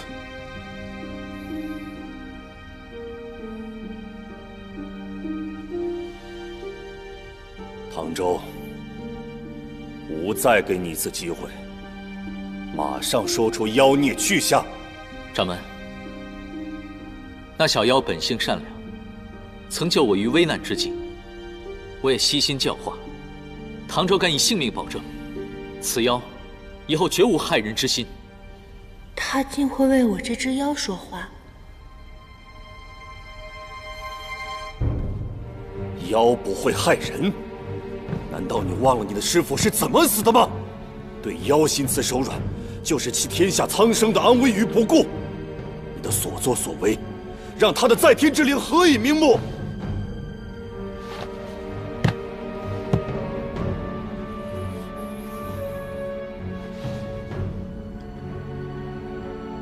弟子违背门规，甘愿领罚，绝无怨言。吾对你寄予厚望，你却如此任性，难道连掌门之位也不要了吗？我早已下定决心，将毕生献给凌霄派。